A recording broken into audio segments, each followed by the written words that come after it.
Alrighty! All I was doing was crafting, which I just hit a button and I wait 5 minutes. I'm just. Alright. Alright. Who's doing the recap? I had an 11. So, Captain, how much did you roll? Oh, I didn't roll yet. Here Fucking roll your dice. I'm fucking rolling it. I rolled a fucking 7. Oh, so it is me. Soup, recap. What happened at the very beginning? God damn it. We were talking with goddamn Mulrook. We were fucking touching our talking people. with Malrook, and then we started talking about more shit about the dwarven stuff and what they can do. This and is sounding like a meat recap right now. And hey, hold on. Earthforge, and that there are 4 He's not pins Paul. that they keep in like hair or something, and they're like keys to open up the Earthforge, and we need to convince the other dwarves if we want to get in. And he basically said, if you can convince the other dwarves, then I'll give you my pin or my key or whatever. And we said yes, that is what we want. And then he also said if you can make those weapons from those gods, I might be able to give you an army, but I need those godly weapons first. And then I think Abot had a hissy fit. That's correct. About It it. happened. Yeah, that was the whole thing. And then people talked. We told uh, hold What up. a fucking great recap. Damien showed him his crystal hand. That's Yeah, important. like you're doing it better, Captain. Yeah. Yeah, I do. Yo, Yo, we fucking did the thing and then Okay. the other thing. I would like to add that the weapon of the gods was not necessarily an actual hammer. He said they forged the hammer of Dernkist, which is like all of the clans coming together as an army. So Yeah. that. Wonderful. And the next day, we all stood around and thought, what are we gonna do? I think, yeah, We this was split last up. session. We split Yeah. up. And then, okay. We split up, Abe Yeah. and Kira went over there with the wolf to smell out, or what's his face is, the leader of the Tattered Shore. No. And on the way, No. we bought some toys for the children, and then they ended up breaking one of the violins, and then one of the orc children had their violin destroyed. So Abot had to fix it, and then they were basically like, we can't really pay you, but there's a string south, you can get the string. So everything I'm saying is correct. You killed get his paid. You're like Take in credit. very specific detail in some areas, then another. It's like, This is like literally how drunk toddlers talk. I'm trying to recall, okay? We went, there's string in the south. He said, oh, let's get the string. And then Abot fixed the violin so we didn't have to get the string.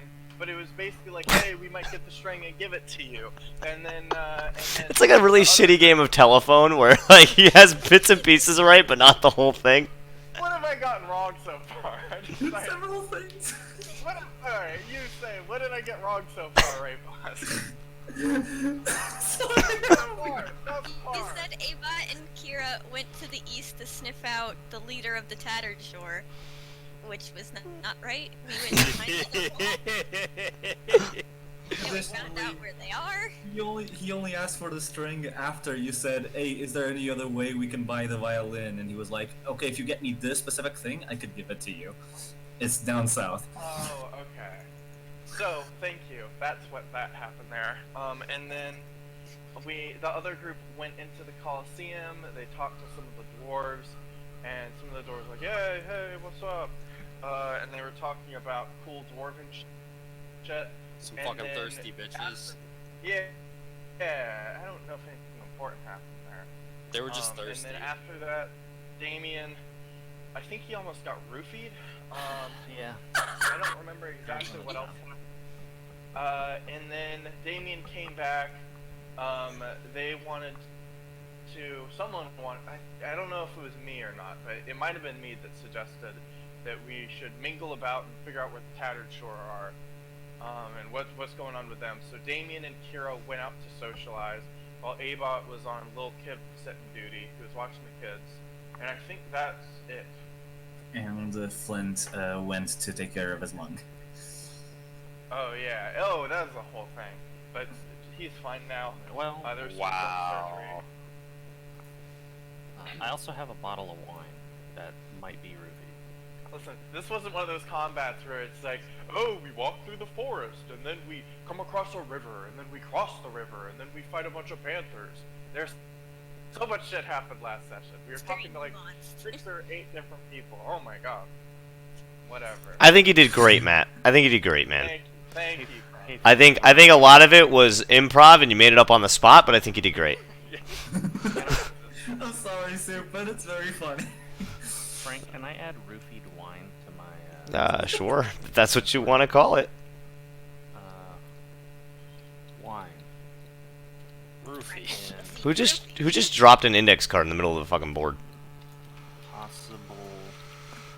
I'm assuming David because it says vow of enmity on it and hex blades. I'm not. It was probably Soup It's probably Soup just touching shit again. I didn't do fucking touching his own pee-pee. All right. So, Like, anybody have anything else they would like to add to the recap? The reason why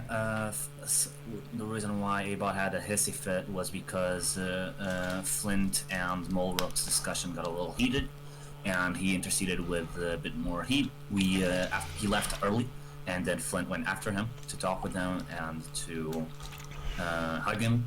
When we went to see the summit, they talked about essentially hunting and giving more area for the Iron Fists to hunt, I believe. well, just to clarify, so that was in like the private session that we overheard. The Yes, you're right. You're right. the public It was session something- was just kind of like a lot of bullshit. It was something to help the Iron Fist with. I do remember that, but I don't remember the specific of what it was. Either way, we listened to the whole thing just to make sure we understood all the procedures. There was a big all the dwarves talk at the end. That might be important later.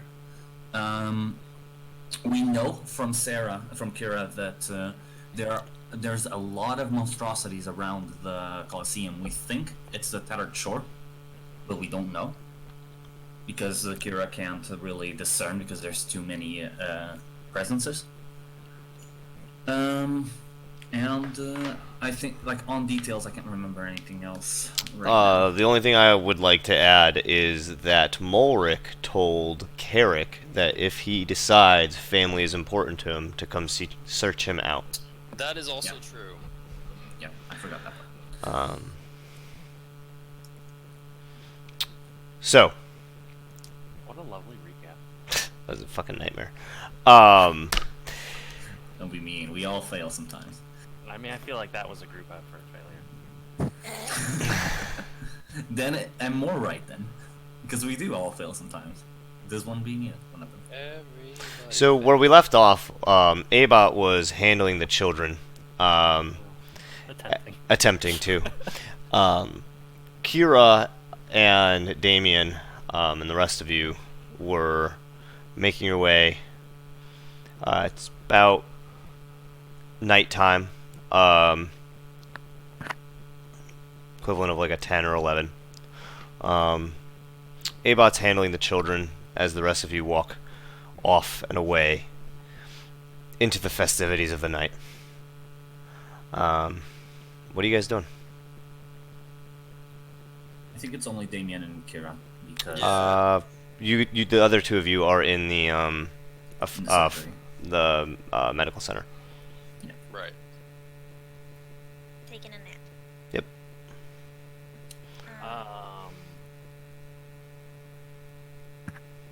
So we're trying to like get information on the Tattershore. Is that right? Yeah. That's our main goal. Yeah. So again, to set the scene a little bit for you, before you, there's tents everywhere. The moonlight is kind of shimmering down. You see drunks stumbling every which way. Drunk dwarves and some sober ones mixed in, but not very many.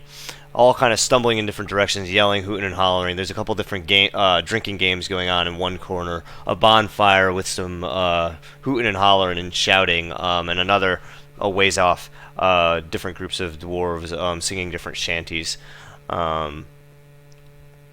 The road kind of leads down to the south through the market, tents on either side, just sprawled out. The ground is littered with bottles and mugs and just trash, half-eaten food and scraps of different meats. What are you guys doing? I want to pick up a bottle. Okay. I take my water skin and I dump the water in the bottle, Okay. so it looks like I'm drinking vodka. Okay.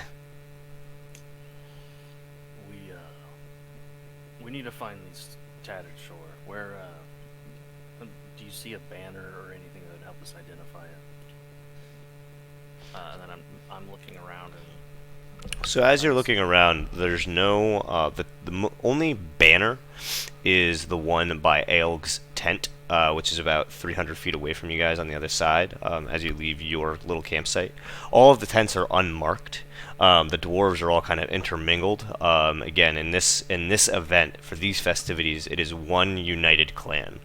There is no, or at least supposed to be, no divide between the dwarves during this. We should go to the bonfire. sounds like a good call. I head over to the bonfire.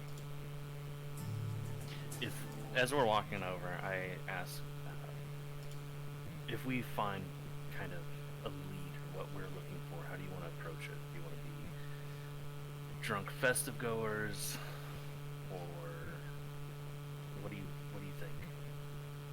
Well, I thought it would kind of get them off their guard if we pretended to be a little drunk. That's why I have my fake bottle of vodka here. Because nobody wants to be interrogated by some random sober person when they're drunk. I can fake it. Yeah, I mean, let's not go overboard, but let's pretend like we're having a great time. Real quick before we go, I pull out the bottle of that drink that I got. Yep. Can you this might be a weird request. Can you smell this? Does this smell like something you smelled before? I'm hoping maybe there's like a berry scent or something that she's learned along the way. Okay.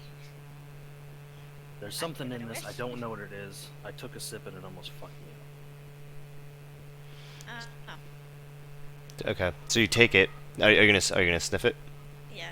Take it. You unpop the cork that he found that to close off the bottle, and you take a big whiff, and it just burns your nostrils and the back of your throat all the way down, and you almost feel it burn into your stomach too as you fucking inhale this. It gives a tingling sensation that kind of wraps from your nostrils up around the back of your head and to your eyes. And it's just this tingling as you kind of take this big whiff, and you pull it away real fast and shake it off, and you don't recognize the smell. It smells almost like rubbing alcohol, and there's no really real discernible, like, this is what this is made of. Okay, I wipe my nose and give it back. And as you wipe your nose, you see that your nose is, like, dripping a little bit, just moisture all around your nose. Your nose runs from the smell, like spicy food. Also, everybody, make sure that your volume in jukebox is turned down before you lose your eardrums. Okay. You're not playing anything yet, right? No, not yet. There was a dwarf handing this out to a bunch of people. It was a very weird situation. I did get my hands on a bottle, and then I left. I was just curious to see if you knew what this was. Sounds like it might be an assault waiting to happen, so maybe let's stay away from that. Sounds good to me. I'm gonna start heading towards the bonfire if I know the direction. Okay. Yeah, you can see the bonfire. The nearest bonfire is about 50, 60 feet out, and you continue. You start to walk through, and as you walk past different crowds of dwarves who shouting in different directions, you kind of hear a mix of different yelling. People just laughing or yelling somebody's a bastard or something like that. You pass another crowd, and you hear some music playing, and you kind of turn your head, and there's a dwarf kind of strumming away on a small guitar, and you walk past him, and the music kind of echoing through the area. You find your way to this bonfire, and there's a couple different dwarves, a little more calmer in this area. Right in front of you is a wagon that would be drawn by a horse, and it's kind of kicked off to one side. Bunch of boxes next to it. There's a dwarf sitting on the boxes next to it, one leg on the ground, one leg kind of pushed up to his chest, and he's like kind of hanging over a bottle loosely in his grip, and he's kind of swaying back and forth, and he's looking at another dwarf on his left that's leaning on the boxes and kind of speaking quietly. You hear him say, "Oh yeah, I think it'll go another couple days, and then we'll be back on our way. Maybe we can catch us some elven women on the way." And then the man next to me goes, "Oh yeah, if they're anything like what I hear, then I think it might be a pretty good time, and we could share." "What do you mean share? I'm not gonna share with you." And I just don't have any coin of myself, So, and you kind of hear them talking, and you look out into over the fire and past the fire. There's a couple different groups, about 20 dwarves in this area. Some of them, all different kind of hair colors and postures and builds. As you kind of look away from those two that are talking, you see two in the corner, and one man is kind of standing up facing these two women, and he's kind of boasting, and he says, "Oi, and that's when I took me axe and I dropped it right on the bear's fucking skull. Meander fucking tattered shore. This is my fucking land." And he kind of reaches down into this trunk that's next to him, pulls out this giant bear fur, and he throws it at the two women, and he kind of looks over and he says, "And if anybody thinks otherwise, you fucking talk to me." And he kind of looks around. As we hear that, I look at Kira and I say, "I have a feeling this will help." And I cast, using a third level slot, what was it? Eagle Splendor on me and her to give us advantage on charisma checks. Okay. Well, I walk up to this guy. Say, his back is to you, and he's got his arms like spread wide, as he just threw this cloak on these two women, and they're like, "Stop it! You're making a scene!" When looking at that cloak, is it nicer than the? No, it's just a bear fur. It is just a bear fur. Yeah, I walk up and say, "It's quite the fur you've got there." Ah! Yeah, I killed it myself with a battle axe. It's quite impressive. Thank you. That's Name's it's a fine one on your shoulders as well. Man of the sword. Oh, that's just my knife. And he looks at the women. Man thinks he's got a big knife. He kind of leans in, puts his hands on his shoulder, on his waist, and wait until he sees mine. The two women are like, "Oh my god." He looks at you and he says, "What brings you to the summit?" Oh, me and my friend here, and I point to the half orc. Say, we heard that the Dwarven Summit is the best place to party. Oi!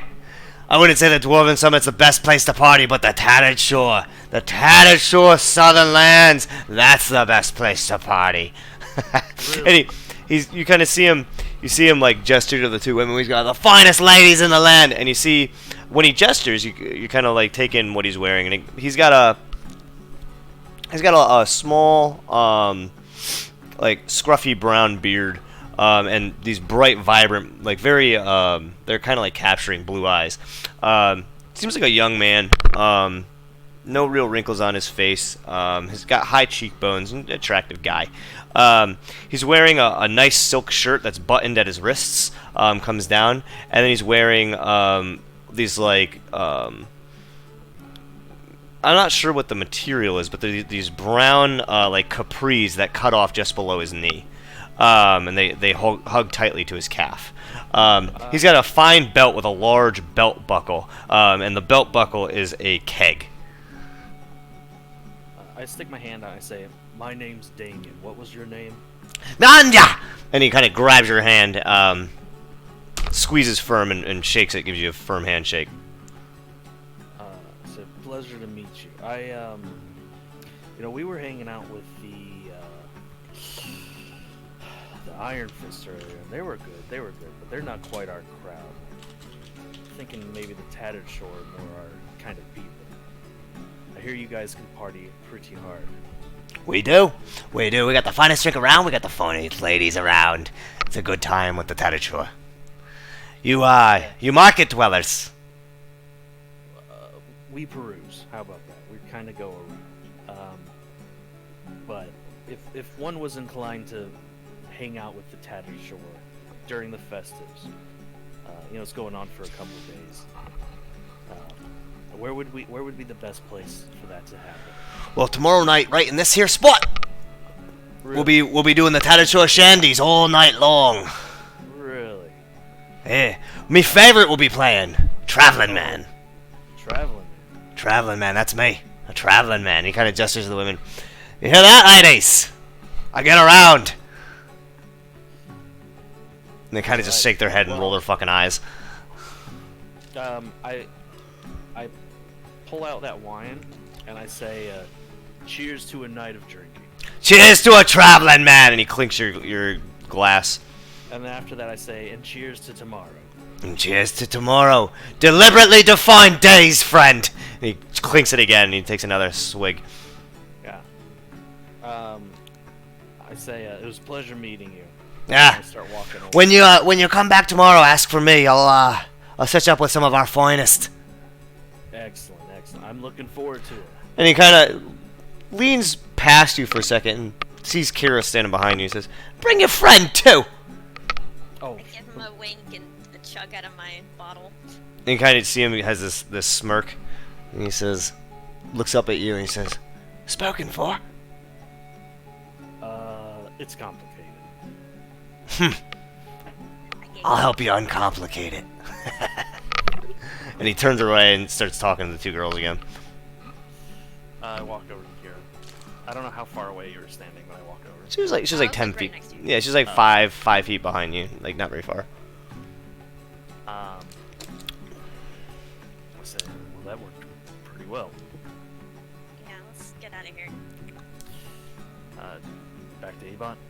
Yeah. All right. I think he's had long enough babysitting duties. Yeah. Okay. All right, we're gonna walk back.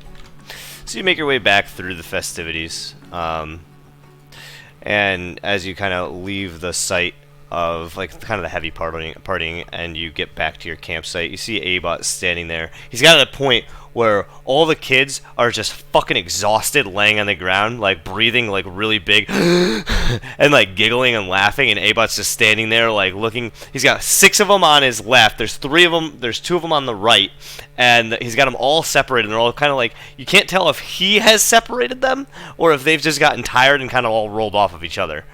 And he's just standing there looking at all of them all laying on the ground. So, how was babysitting, Uncle Abot? They tired themselves out rather quickly. Well, that's good. Owning adventure. Any complications at all? They immediately started attacking one another after you left, Lady Kira. I shrug. They do that. But they're fine now. I see no deep wounds on any of them. They should be okay. Hey, but so slowly rotates his head towards Damien. Yes. Are you going in for the night, or did you find anything? Tomorrow at the bonfire, the tattered shore will be there at large. I got in good with one of them, and I think he took a liking to Kira. Yeah, I think he wants to sleep with me. Are you? He looks towards Kira and then looks back towards Damien. What is the plan then? Are we going to go there tomorrow? I mean, that would be the best time to get information on the tattered shore. They're all going to be drunk, and they're going to be there in groups. I agree. Will you stay here for the rest of the night and relieve me of these babysitting duties?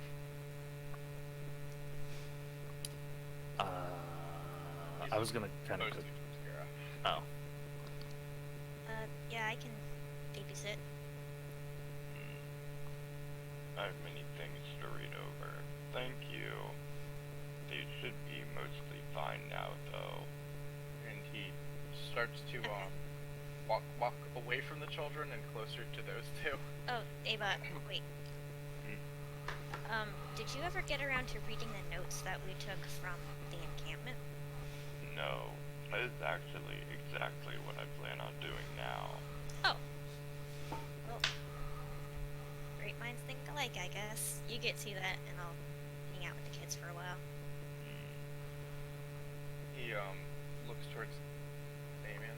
And what of you? Are you planning on doing anything else?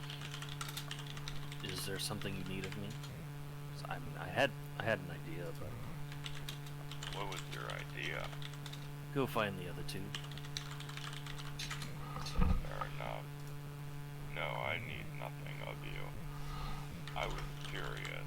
And he then just rotates his head back and he starts approaching. We have a tent set up, right, Frank? Except, Yes, you do. Yeah, Abot just moves into one of the tents and then begins to retrieve from his chest the notes that they retrieved from the camp. Okay. And begins to finally peruse those over. Okay. Yet, Damien is, while this isn't his crowd necessarily, he's just glad to be back in part of civilization and not being looked at like a fucking demon. So he's just taking in as much of it as possible before their next journey, essentially. So he's gonna go out and walk around and try to find the other two. Okay. So you start walking through the crowd and just kind of watching all the different people. You walk for some time until you see this large tent with like a red cross on it. And having known what Flint and Carrick set out to do, you kind of meander on through. It takes you about 2 to 3 hours to find this, as you kind of just been walking around aimlessly looking around. As you kind of walk around the tent,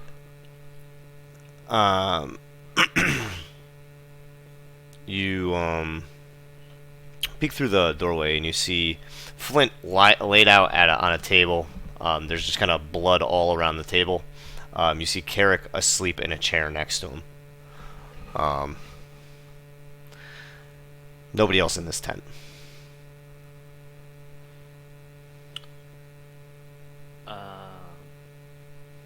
So Carrick's here, you said?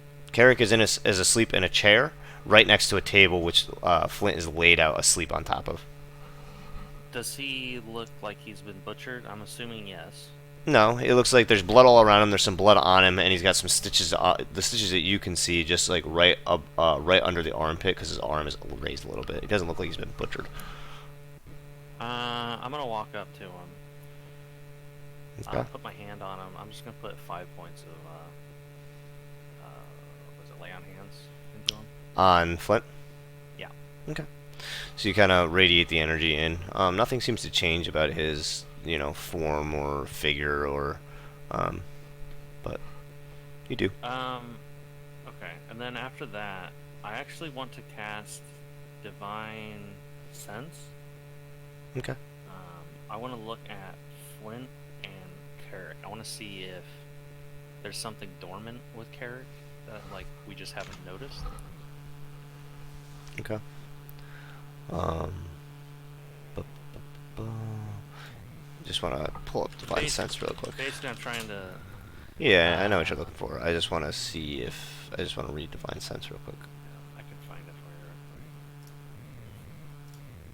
quick. Maybe. As an action, you can detect good and evil. Until the end of your next turn, you can sense anything affected by the house spell or know the location of any celestial, fiend, undead within 60 feet. As long as it's not behind total cover. Okay. So as you look at Flint, you see a slight aura kind of radiating from him. And as you no real reading on what it is, but you turn your head and look at Carrick and nothing.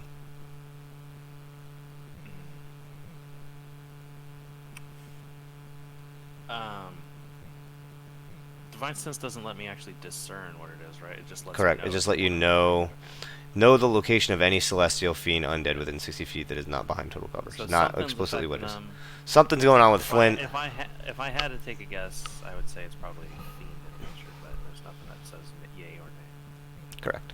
Or actually celestial. I wouldn't say I can't tell you celestial, fiend, or undead. Yeah, You can make a guess. I put my hand on walk over to Carrick and I say, what happened here? So I wake him up. Kind of shake him awake and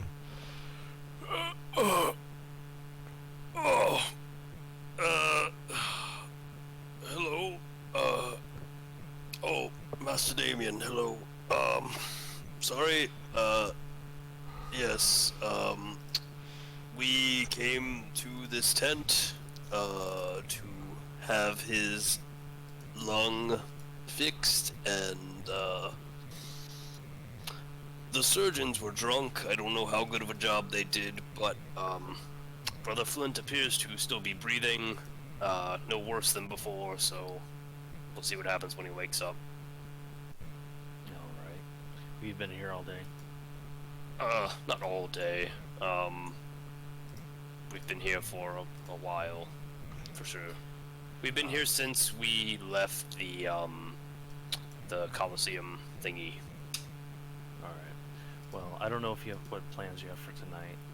I just want to let you know that tomorrow we have plans with the Tattered Shore. I know where they're meeting. They're going to hang out. It's going to be a big party. Basically, we're going to try to get some information. Oh, that's good. What kind of party?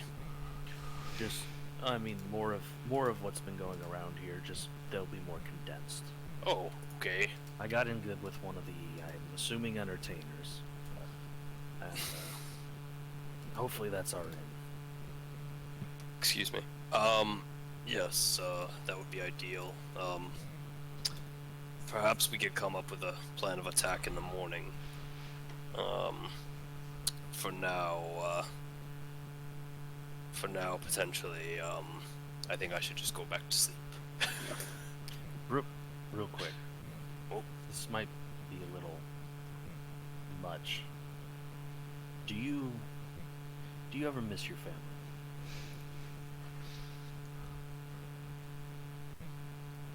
Yes.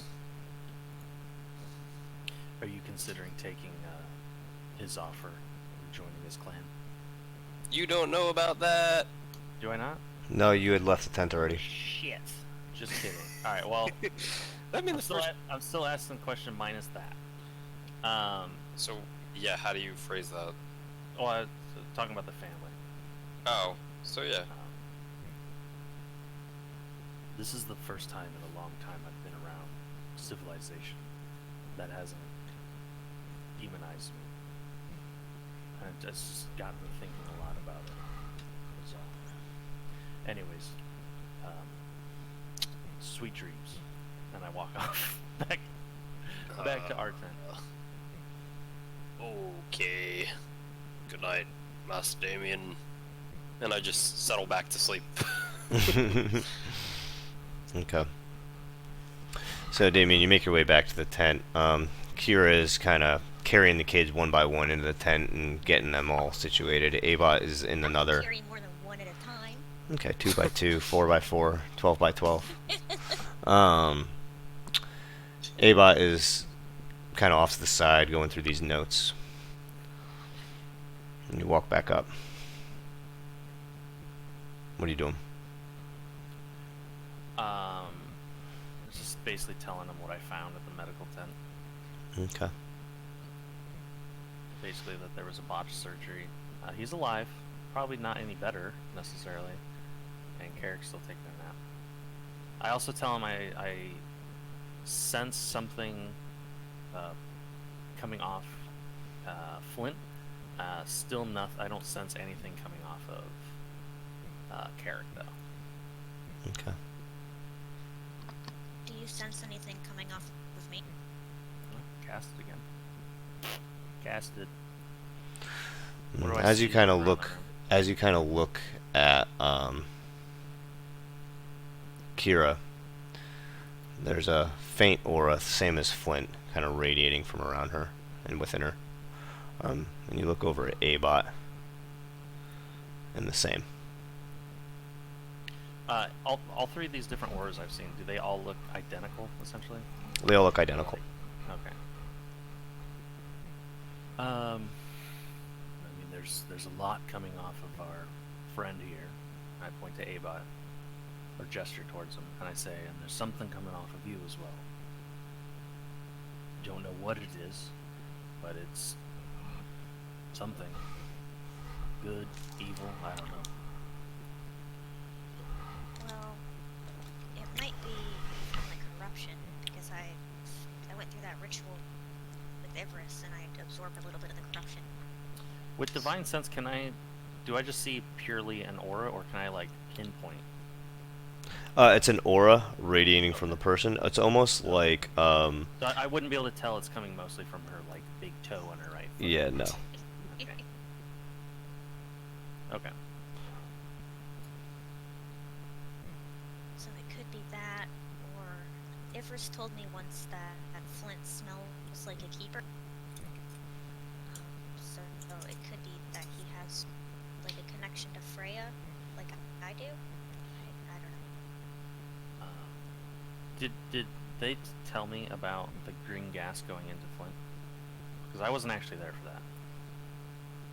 Well, we've spoken about it several times since then. Like, oh, Flint's corrupted and he's gonna die. Oh, that's right. That's right. It could be that as well. It could just be the corruption inside him. Yeah. It could literally be many things. Here, let me try something. I put a hand on my own arm and I cast protection from evil and good. Okay. Did You want me to the divine aura sense? change? Yeah. Do I, How long it does only it lasts last? 6 seconds. Oh, it says a turn, so 6 seconds. So I probably need to use. You need to do it again. Boop, used it again. And you look at her, and there's still an aura there. There's still an aura. Oh. Well, I don't know then. So it's not it's not inherently good or bad. I mean, or you could discern that it's not necessarily a right. The spell protection from evil and good is something imposing its will or imposing onto you, and this is something coming from within you, so it's different. Okay. Right? Because this is an aura. This isn't something that's necessarily affecting her right now. True. I just wanted to test because I know that in the past, when Abot or Flint have been attacked by the Force thing, when I cast the spell on them, it helps them out. Yeah. I don't know. Abot, is there anything you need from me? Soupy doopy. Kind of. Super Con- needed. Apologies. He rotates his head out, poking his head out of the tent that he was in. No, I think I'm good, Damien. Alright, Pops his head back in. I'm probably gonna go to sleep. If you guys need anything, wake me up. Alright. It is like late enough that it would make sense to take. Yeah, it's Okay. pushing 1 or 2 o'clock in the morning now. Oh yeah, I'm laying down then. You guys have just been kind of staying out of all the partying that's going on. It's starting to die down a little bit. I want to take care of the horses real quick, and then I'll lay down in the tent with the kids. Okay.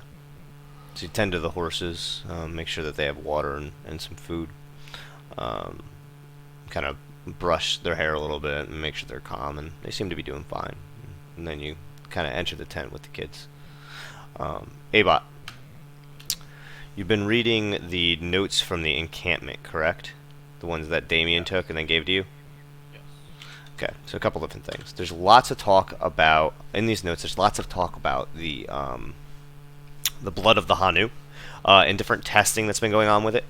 You read this over the next like 6 hours. What you find is different notes on the reactions of the blood with different stimulants, and basically different means that they were trying to get the quote to blood to get the blood to quote boil. Basically, they're trying to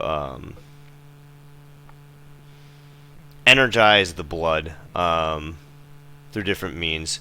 There's also some notes about them actually taking live Hanu and using adrenaline and different stimulants to try to invoke this blood rage. Lots of different types of tests all failed. The notes from the lockbox that contain the 5 vials, these were meant to be shipped up to a Fort Dalen for further investigation and inspection. One of the notes was a letter addressed to a Vice Admiral Colt. The lockbox itself was supposed to be sent to him. Additionally, as you look at these notes, there are recipes for 3 different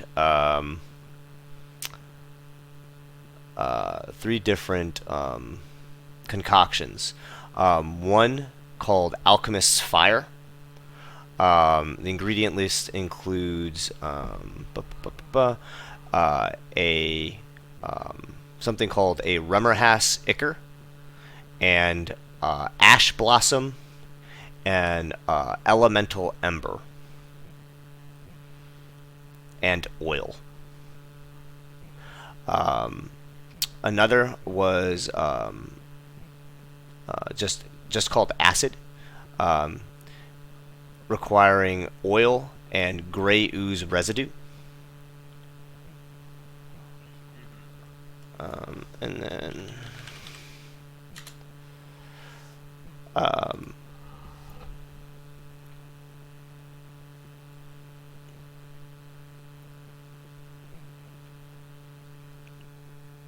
a third called pestilence, requiring wyvern poison and crap, what is the name?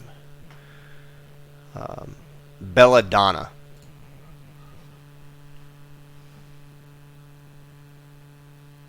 And distilled water.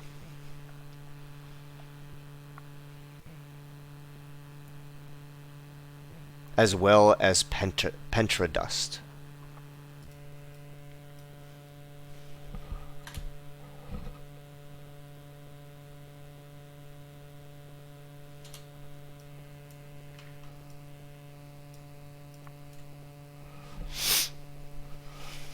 That's everything you learned from the notes.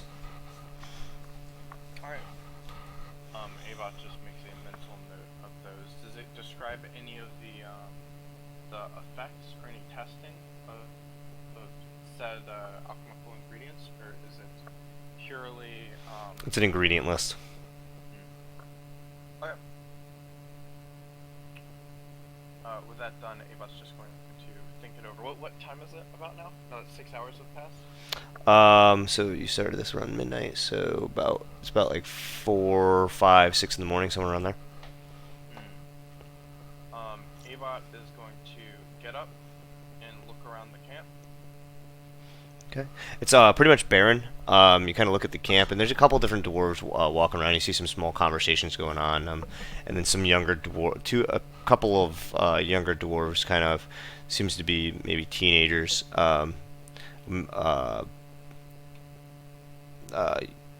Young man and a young woman, kind of sitting close to each other, being flirtatious on a box that's a couple feet away from you, near your tent. It seems that they thought that this was a safe space to kind of maybe get away from their parents. You kind of look around a little more, and you see one dwarf kind of leading a horse away. Not your horse, just a horse, kind of off through the camp. Not very many people out right now. As you look out towards the ocean, you kind of see all the different tents kind of lingering until you see out in the distance, you see the sun is starting to rise. Avot's just going to plant himself down and wait for the others to wake up.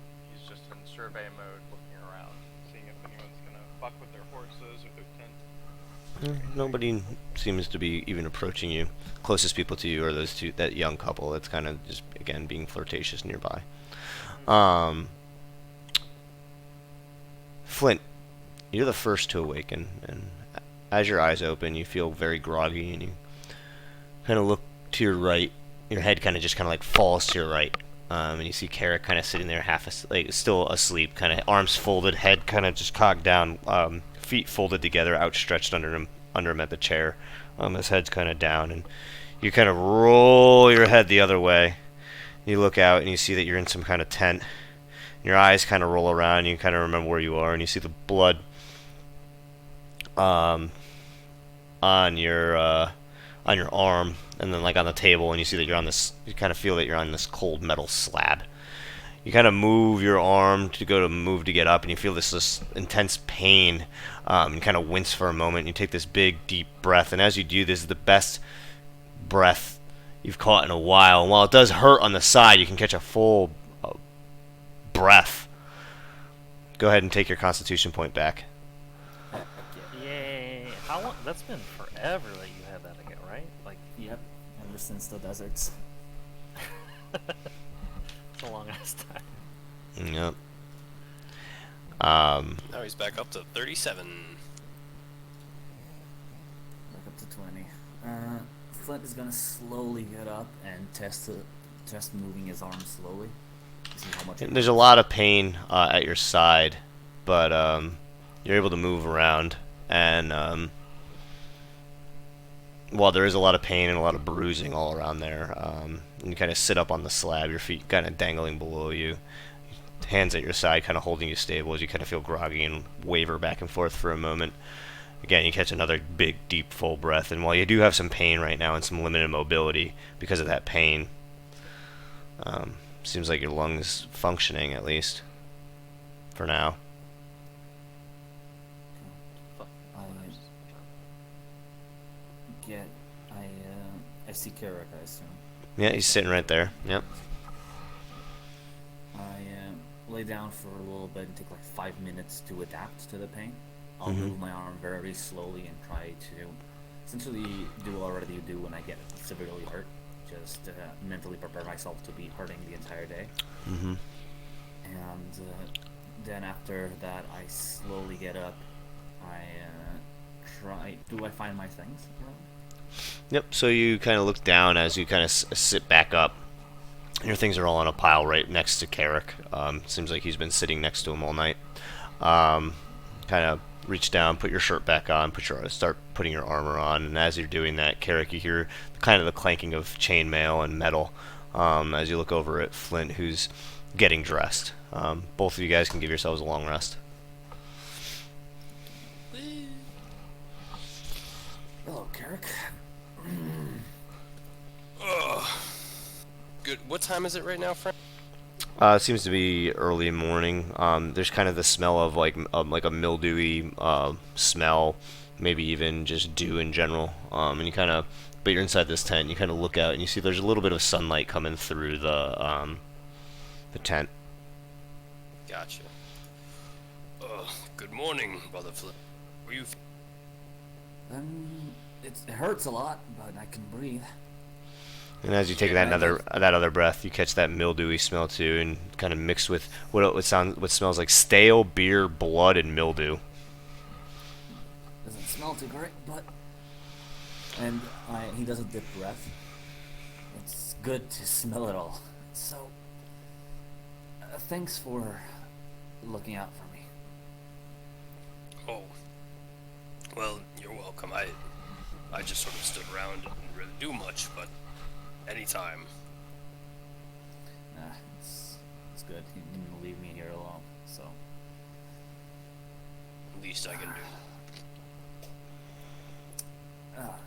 Do you want to grab the stuff and go see how the rest of our little group is doing?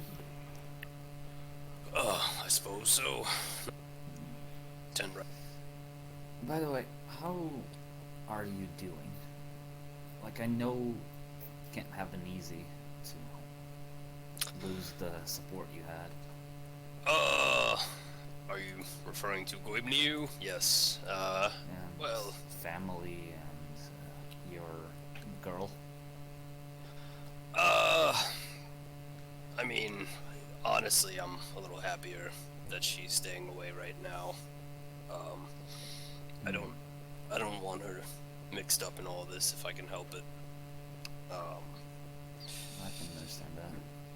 I'm But you can go back.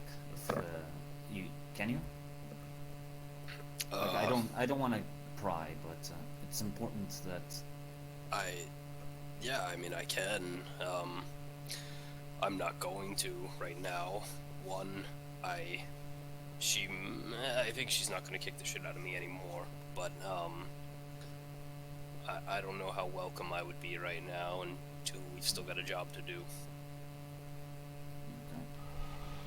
Listen, if you need to talk, like, I know I'm not fantastic conversational material, but if you need someone to talk to, I'm here. Okay. No, It can't be easy to be in your shoes at the moment.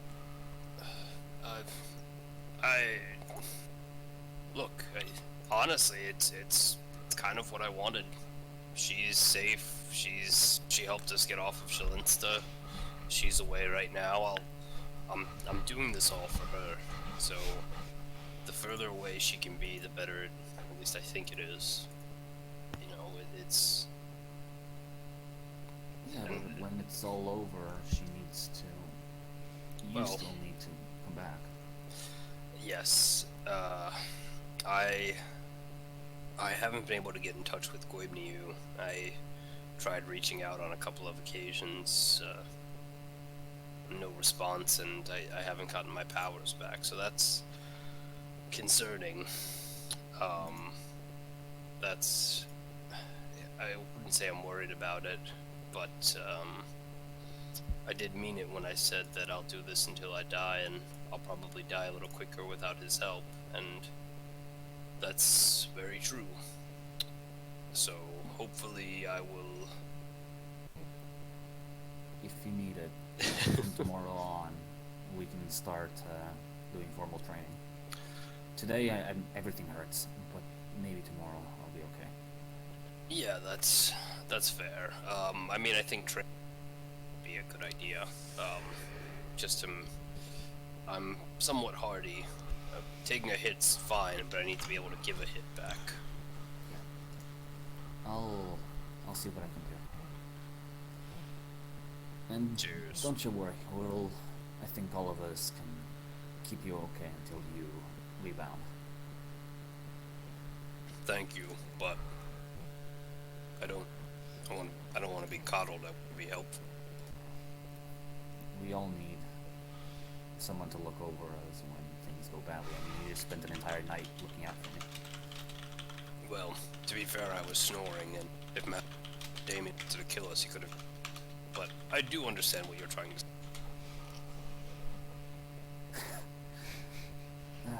No, don't worry. It's not coddling. It's legitimately helping each other out. We should be, at this point, act like friends.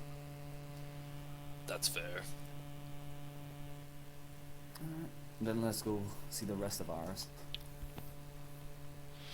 Right. So as you guys make your way out of the tent, you see that there's dwarves kind of groggily stumbling towards kind of the center aisleway that runs between all the tents, and you kind of make your way north, and you see that the line is beginning to form. After about hour or so of walking back up, you find Abot standing outside the tent, watching the line form. As both Kira and Damien, just as you're kind of walking up, walk out of their tents as well. Everybody can give themselves a long rest. The dwarven line is beginning to form for today's discussions.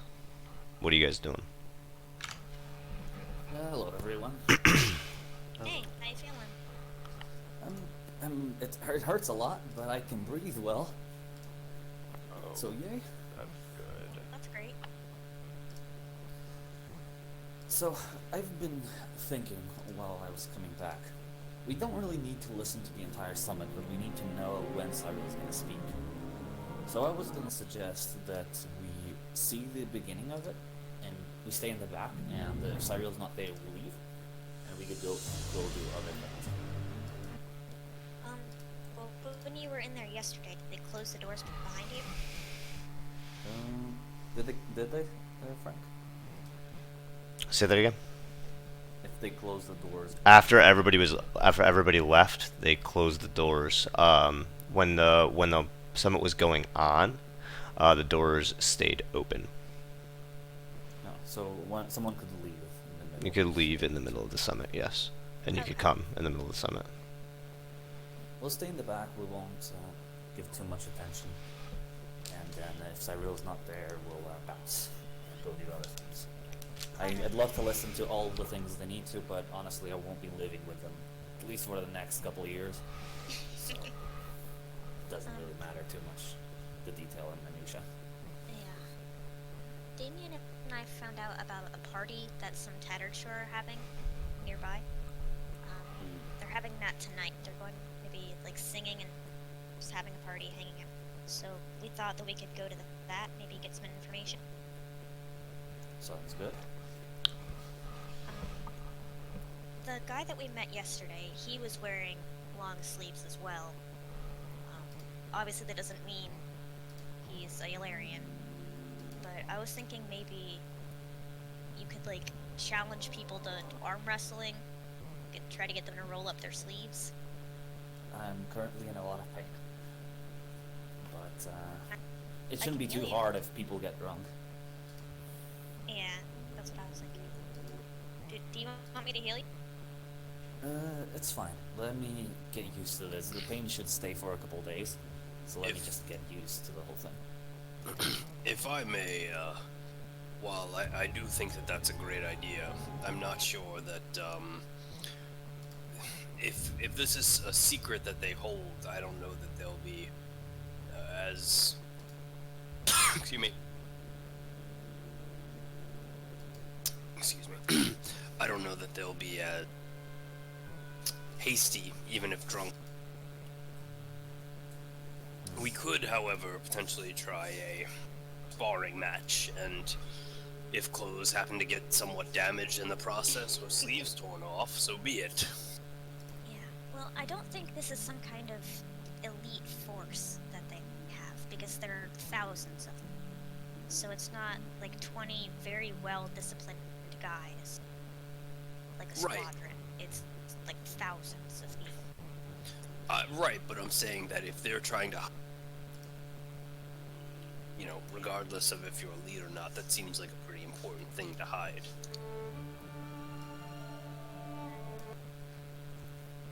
We'll see. And if things get too hard, we start to improvise. We could do several things. We could pretend to be drunk and rip off their shirts. We could start a brawl. We could, while everyone's distracted, beat one of them up and kidnap them. Lots of things. we could- Maybe not that one. Maybe not this one, but hey, it's an option. Alright, then. So as you I'm guys have gonna been go having and this go- conversation, you're seeing the line get longer and longer and longer. More and more dwarves kind of coming out of their tents and stumbling over and getting in line and kind of waking up, rubbing their eyes, kind of rolling their shoulders and kind of getting the day going as they get in line and start filing into the amphitheater. Shall we go then? We can keep talking in the line. It's gonna stay there for a while. Might as well. I thought you wanted to be at the back, though. Yeah, but we can still put ourselves at the back. Okay. I think I have to stay here with the kids, but you guys can go. Okay. Don't you want to listen if Cyril? Yes, but the kids are here. If Cyril is there, Abot can send you a message, right? This is true. So Yeah. quickly, I would like to tell Kira. He fumbles for the notes that he was reading last night and specifically looks at the ingredients. Do you know what any of these materials are? Since the rumor has elemental. He like shows her the ingredients list and begins to just look and read off each individual one to see if she knows of any of them. Kira, roll a survival check. Or nature check. At your choice. Survival.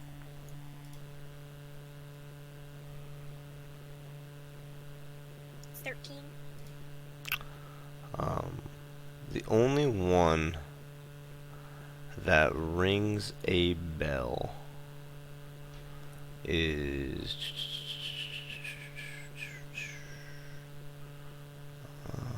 where the fuck is it? Remmer has Ichor. You've heard of it once from your grandmother. It is an extract of a plant that is typically grows in the coldest of areas within Karnak. You know it from south of your hometown, and also a potted plant that your grandmother had.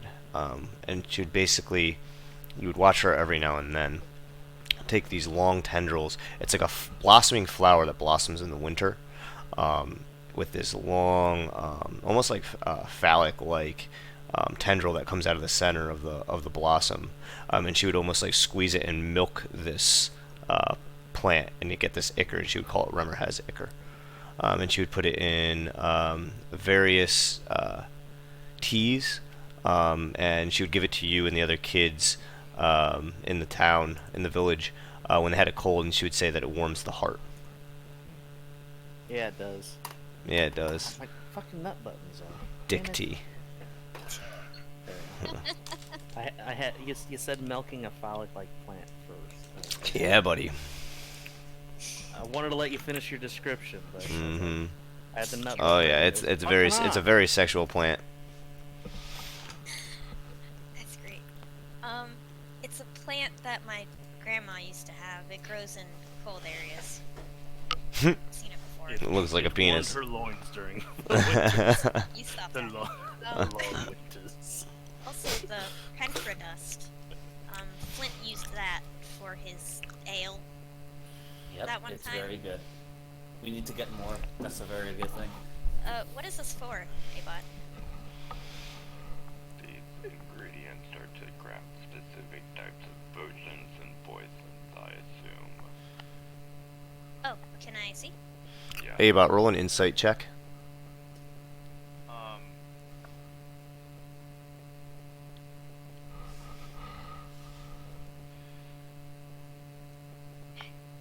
That's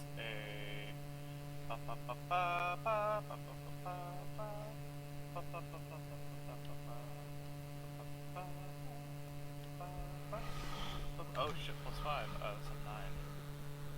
9. Okay. Yeah, no realizations come to your mind. I read the list. Oh, I think this is the vials that lady was chucking at us in the Very mountain. like Yeah. Well, if we gather this stuff, I could probably make those potions. I have the alchemist kit, and I blanked her gloves. I was considering the same. If we can find these ingredients, I have a connection with one of the greatest alchemists on this world. We could almost certainly make these for ourselves. So, Yes, but consider ale. He does have a good point. you can do whatever you want with it. Regardless, I'm going to try to find that ingredient. He offers out his hand for the notes, I pass it back. and he quickly stores it away inside his chest. Okay. I could just watch the entire Cyriel's audience through your eyes. Okay. Sounds good. Alright. If you want, then I'll go by myself, and you guys can be here, and I'll leave. It'll be less inconspicuous, I guess. I'm not sure. Or alternatively, I could go alone and then tell you when it begins. Nah, don't worry about it. I'll make my way there. Hey, Alright, I'll be right back. Flynn starts walking. Eva slowly rotates his head over to Damien and Kira, almost expectingly. I plan on going wherever Flint goes today. Well, he just left. I walk away. Yeah, his head then turns towards Carrick. Yes, hello. Vibe check, 1, 2, 3. What do you plan on doing today? Well, excuse me. I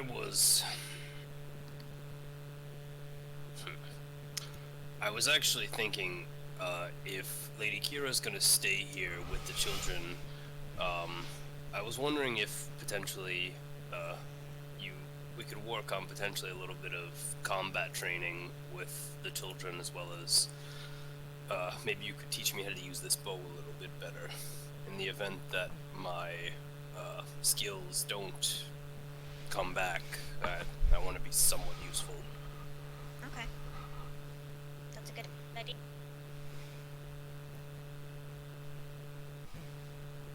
That is my plan, Master Abot. Abot, Wonderful. maybe Yes. you could message Bonbera or Junta to see if they want to meet up with us here. I messaged them the other day and got no response. I can do so again though if you would like. Well, maybe we could catch up with them, see what Junta found out about the yellow crystals. Alright, I'll send them another message now. Abot sends a sending to Bombera. Again, are we safe from Cyria? If so, could we meet up? We have much to discuss.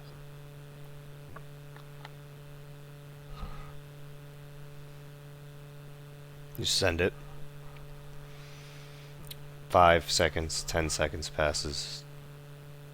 About a minute passes. No response. Abot gazes the two minds through his eyes.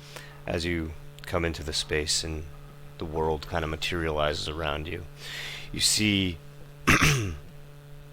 Bonbera kind of standing in a large dark area. In front of him, you see a tall elf with silver hair slicked back in a ponytail and these intricate robes all around him, and he's standing behind a desk. You immediately recognize this is Cyril, and the man slams a hand down on the desk and says, "I will tell you that I will be there when I say." And Bonbera is just kind of standing there completely still. These fucking dwarves don't understand what is at risk here. You continue to watch. Oh yeah. Ava's gonna watch until Cyril leaves the camera. You will fucking go up there. You will fucking walk, and you will tell them that the plan is for the meeting to happen tomorrow, and I will tell their people what they need to do. Do you understand me, Bonbera?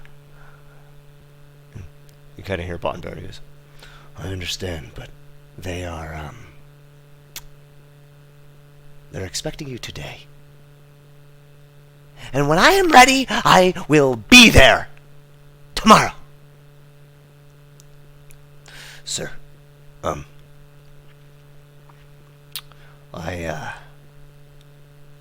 think we should just go today. And you see Cyril start to walk around the desk. You see those two large stone figures behind him, that kind of those statues that were behind the desk. And he kind of walks up to Bonbera, and they're kind of standing there, like, as you're looking through Bonbera's eyes, like, Cyril gets right up in his face. Their noses are basically touching, and he says, "You know that I care for you, don't you?" "I know, sir." "And you know that when I ask you to do something, you're to fucking do it. You know that. You know that, right?" He says, "I'm aware that that is the expectation. These dwarves don't understand what's coming from them. I've told them. I've told Elg. I've told Mulric. I've told Holm. I've sent people all over that godforsaken fucking island to try to slow what is coming down, and they still say, "Oh no, we'll just lock ourselves away." Did that work for their fucking brothers, Bonbera? And he's like spitting on Bonbera's face, and Bonbera's just standing there taking it. And he says, "No. Apparently it didn't." "Yes, it didn't. And do you want this fucking market to burn? Because that is what will fucking happen!" And he kind of throws his hands up in the air, and he walks back over behind the desk. And he sits down in the chair. There's this gold just piled all over this desk, and there's like a half-written letter on the center of it. And Bonbera kind of steps up to the desk, and he says, he just goes, Should I get your horse and we'll make our way up now? The dwarves are probably making their way into the amphitheater. It'll take us some time to get up there, but we can use the Severassians and we can get there faster if you'd like." "Yes, we'll use the fucking Severassians and we'll work on dwarven time. I'll go fucking change." And he stands up and he walks past those two stone statues into another room through the tent.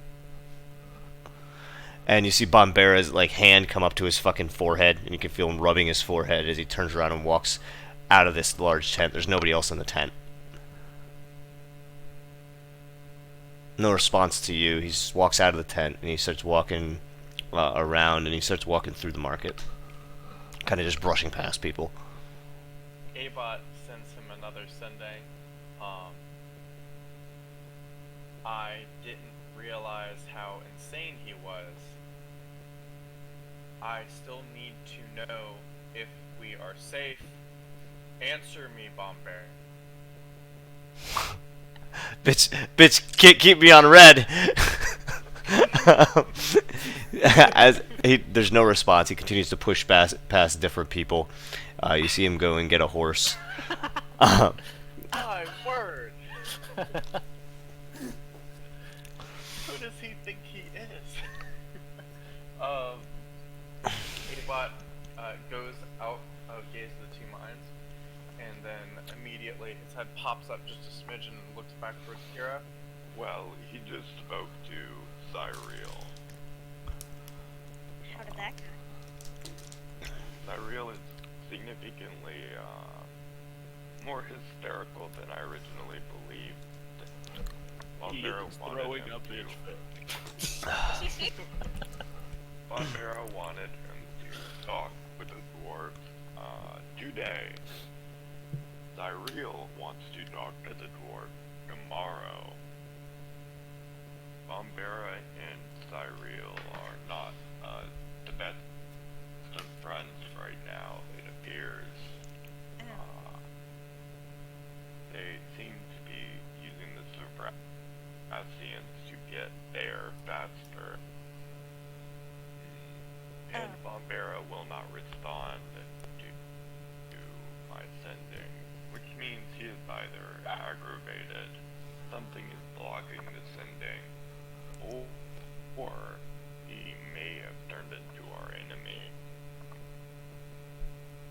All things to be aware of. He has not responded to me from several sendings, even when we were on the boat. That's weird. Yes. Maybe he deems us an unreliable ally.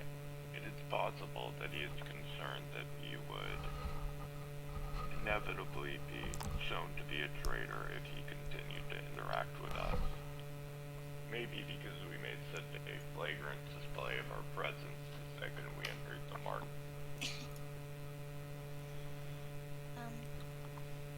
Maybe you could try talking to Yunta instead.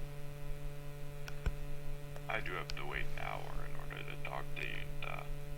Okay. Took quite a bit out of me, but I will do so. Abot, again, starts to sink his head back into himself, and Gaze of the Two Minds, Bombera again, seeing where he is. You see him, as you do that, you see he flips a coin to some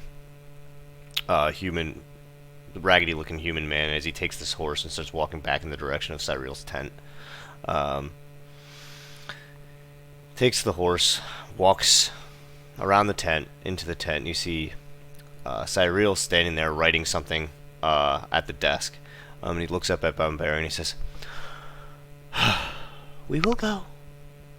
And when we get there, well, there will be no talk of this with the dwarfs. We will make it known what we know. We will get their aid, their commitment to aid. And then from there..."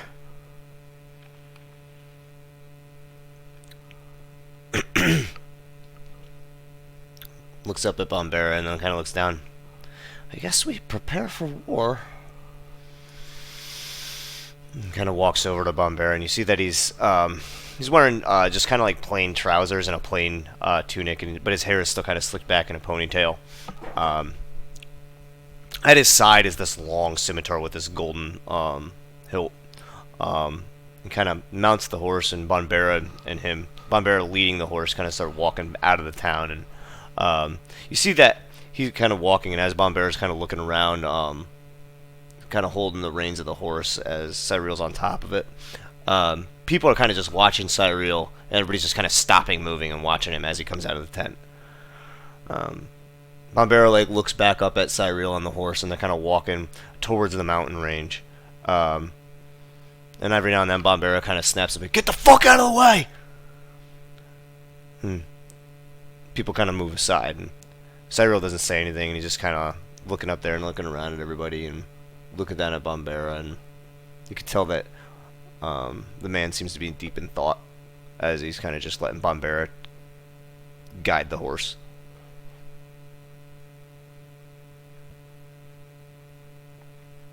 Yeah, Abot's just going to continue watching.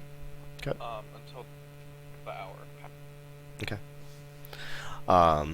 So the rest of you, as he's watching this, are you standing there just waiting for the play-by-play, or are you in the line entering the amphitheater? Or are you doing something else? And Damien are in the line, I believe. Yeah, Okay. I think the rest of us are, well, Kira and I are just sort of chilling. Okay. So, Damien Flint, about 30 minutes passes, and you find yourselves entering the doorway into the amphitheater. It's about filled to halfway. Where are you guys going? What are you doing? Probably start to stand in the back before the several seats, and just Okay. looking out. Just by the onto, wall. Yeah. Okay. Sit by the wall, try to look inconspicuous, and just. Yeah, so there's other people that are kind of just hanging out here and mingling back here, but you can't see the stage from here. All you can see are the legs of the different like stilted platforms where the pews sit. So you're kind of just looking at it's like the back of bleachers. Okay. So you can't really Do see I anything think- from here. Oh, whoops. Do I think I can still? Do I think I can still go like several stilts forward? They're still in the back of the stilts, but to be able to see the stage. So it's again, if you were to look forward at the stage, you are basically looking at the back of bleachers. You can't see the actual stage. So the only time you could see the stage is if you walk out from behind the platforms and stand and look down the center of the aisle, which then you're blocking the people that are trying to find a seat. The other alternative is going up on one of the platforms, one of these wooden platforms. Okay. And those wooden platforms are for people to be in, right? Those wooden platforms are to elevate the seating so that the people in the back can see just as clear as the people in the front. Right? Again, look up bleachers if you don't know what they are. It's like stadium seating. Oh, it's like an auditorium. Okay. Then the back bleachers, the back of the bleachers, and the more elevated platform sounds good. A place, preferably a place that we can easily leave. Okay. Without So too much you climb this long wooden staircase that leads up to the top of the platform, and you kind of go all the way down. And you kind of find yourself seating all the way down at the end, here. So, or alternatively, you could try to sit here, and then when people come up to get into these seats, have them try to go inside so that you can try and leave. Or you could sit in the middle. Right. Again, these are all seats from end to end. The staircase is here. Okay. So the staircase is right at the front. Yep. That is frustrating. Okay. Right. Here's the Um, stage. So Here's the essentially, if we go up the bleachers, there's no way to leave inconspicuously. Yep. Unless you Sorry. sit at the end. But right now this whole row is empty, so then you're gonna sit at the end, and then everybody's gonna look at you like you're a fucking asshole. Yeah. How about we? Like, I'm still moving about. It's probably a little awkward for people moving. But I look at them and say, maybe we stay at the back and close to the middle and just look in. I just give him a nod. I cast Divine Sense. Do I get a reading or from the people around me? Just Flint. Okay. Just Flint. So we'll go to the back, close to the doors, close to the middle. We'll probably not see the stage from where we are, but we in a place where we could lean in to see. Okay. Yeah, so you basically end up standing like right around here. People are kind of giving you dirty looks that you're lingering right where the aisle is, but nobody's really saying anything. They're just kind of like, why are these guys being fucking assholes? It's a very wide opening. It's just like an awkward place to be standing. Yeah. So you kind of sit there, and the line continues to move past you and fill in the amphitheater. Abot, you watch as, again, Bombera kind of weaves through the crowd. After about 30 minutes, you guys are kind of by your tents, watching the line, and you see Carrick and Damien walk in to the amphitheater. I'm not there. I'm with Sarah. No, sorry, I meant Flint and Damien walk into the. But you guys are all standing right. Again, your tents. You guys put your tents right next to the doorway of the amphitheater, so you kind of just watch. They're just watching the crowd. and they see you two kind of go by and go in, because you went to the back of the line previously. Abot's kind of giving you the play-by-play, Kira and Carrick, as Bombera kind of sifts his way through the crowd with Cyril on horseback. After about an hour, you can see that they're approaching the mountainside. Abot, are you still watching? You're muted, Soup. I know. Has an hour passed? At Yep. this point? Immediately, Abot switches vision over to Yunta. Okay. So you switch over to Yunta, and you see that he is looking out. To his right is a human woman in plain blacksmith's clothes, and beyond her is a dark-skinned human man with dreads that kind of start at his forehead and kind of come back down his head, and a red bandana kind of tied around it all. They're sitting, and you can see by the surroundings that they are inside of the amphitheater. It seems to be that they're at the front row, right in front of the stage. You see that Yunta turns to the human woman. He says, "If they need you to speak, are you willing to do it?" The woman says, "Yes, if I have to. I'm ready. I'm prepared to say what needs to be said. Whisper his word to these people and give them something to rally behind. I've already told Cyril I'll do it." The more I look at this woman, does she seem familiar at all? No, you've never seen this woman before. Okay. I've already told Cyril that I'll do it. And she kind of looks at the other men, but I can't do it alone. They will have lots of questions. We know these people. We know how their ways are. Cyril knows it too. We need to have every answer to every question, otherwise we won't get what we want. And she looks back at Yunta and he says, "I'm aware." And kind of leans over, and you see that just beyond the dark-skinned man, there is a old-looking half-orc, grayed skin, kind of ratty clothes, and on his lap, kind of leaning between his legs, is this large cylinder wrapped in something. And he says, "We'll have most of the answers. We're fortunate enough that this one made it back. But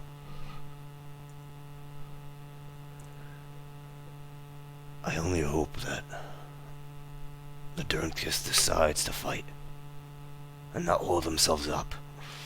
He takes a deep breath, and you feel his kind of shoulders raise high and then drop down, as you've seen him do so many times, and it's almost like he's trying to hold it back. You hear the air kind of blow through his trunk as he tries to hold it back, and he kind of says,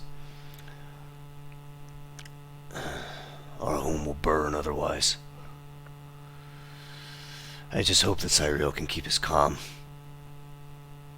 And she kind of looks over and says, "Me too." And you see her eyes kind of go wide, and she looks down. You keep watching. Yes. I'm waiting until they stop talking. They kind of go silent for a moment, and the dark-skinned man kind of leans forward. And he says, I don't know how they'll feel about the crystals. Especially once they see what they do. I think that, He looks at the woman. And I hope that, they understand.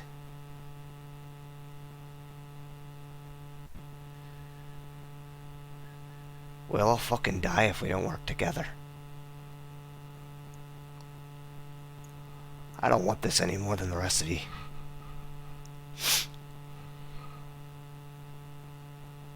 kind of leans back in the chair. And they all kind of sit in silence for a moment. Abot then sends his sending to Yunta. Hello Yunta, this is Abot. We are on Carnig. Probably made our appearance known. We need to know if we are safe or an update. That's it. Max words in. Cyril has bigger issues than you. I wouldn't be worried.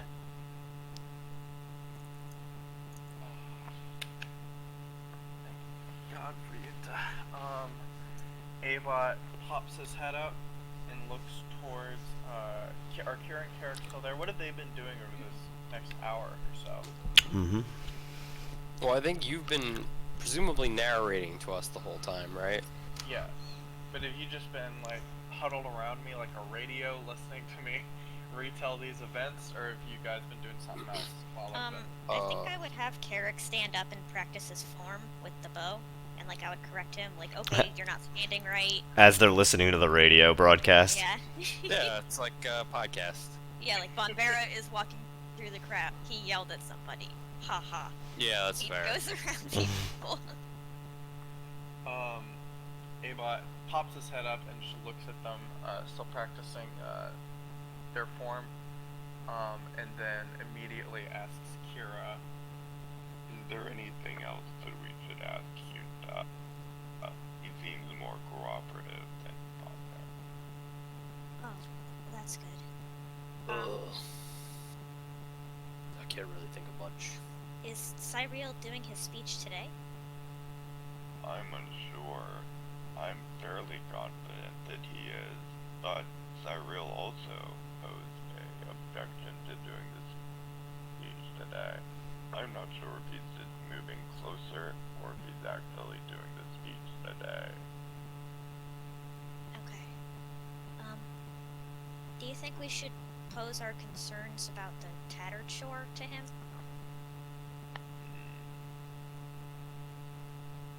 Potentially, yes. I do not know if they know that they are working with Shalinsta.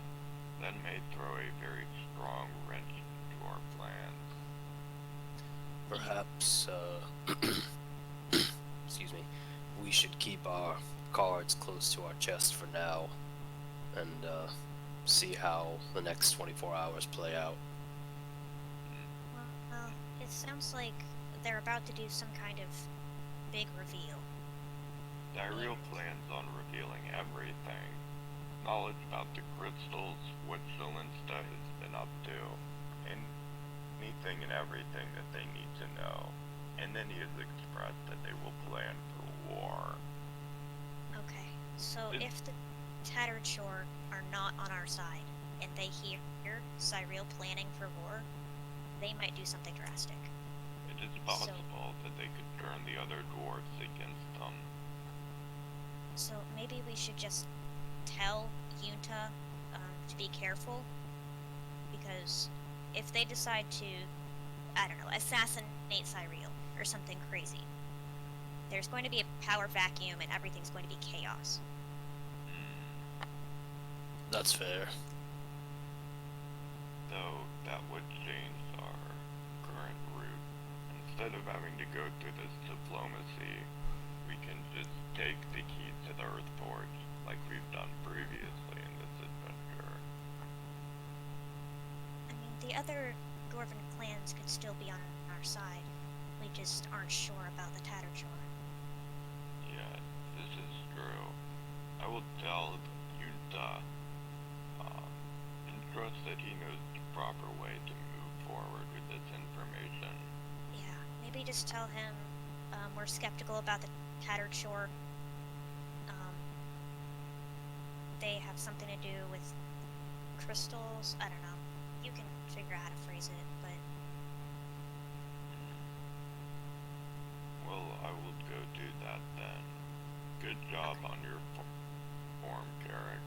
You're leaps and bounds. Give And him a then high five. he sinks his head back in, and immediately looking through Yunta's eyes, just to make sure he's not currently talking, and I cut him off with the sending. Thank you.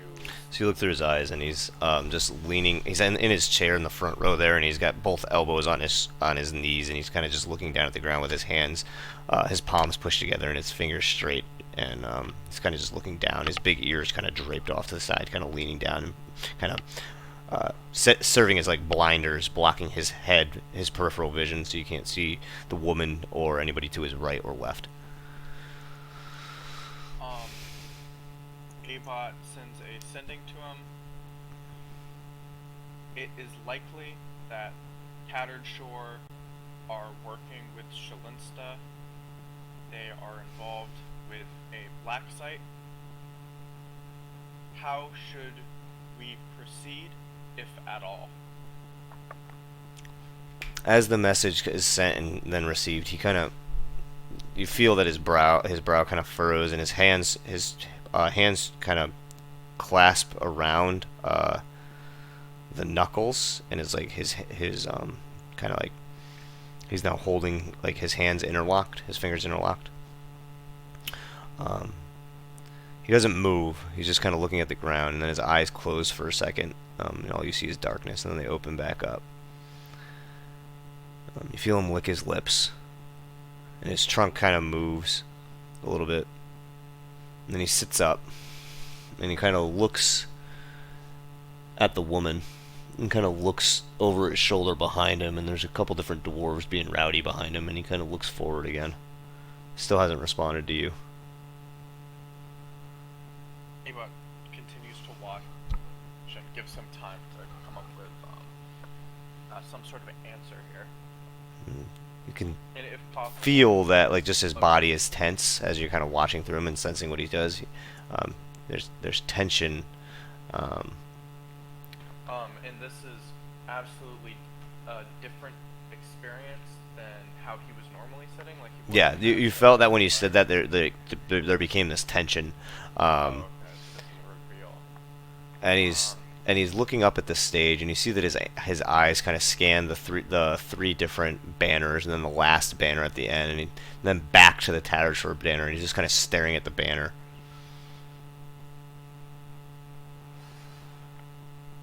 Yeah, Abot's just Uh, gonna keep walking. And he kind of just Sure. keeps staring, and you can tell again that tension and that thought. How long does he have to respond to sending? Let me check.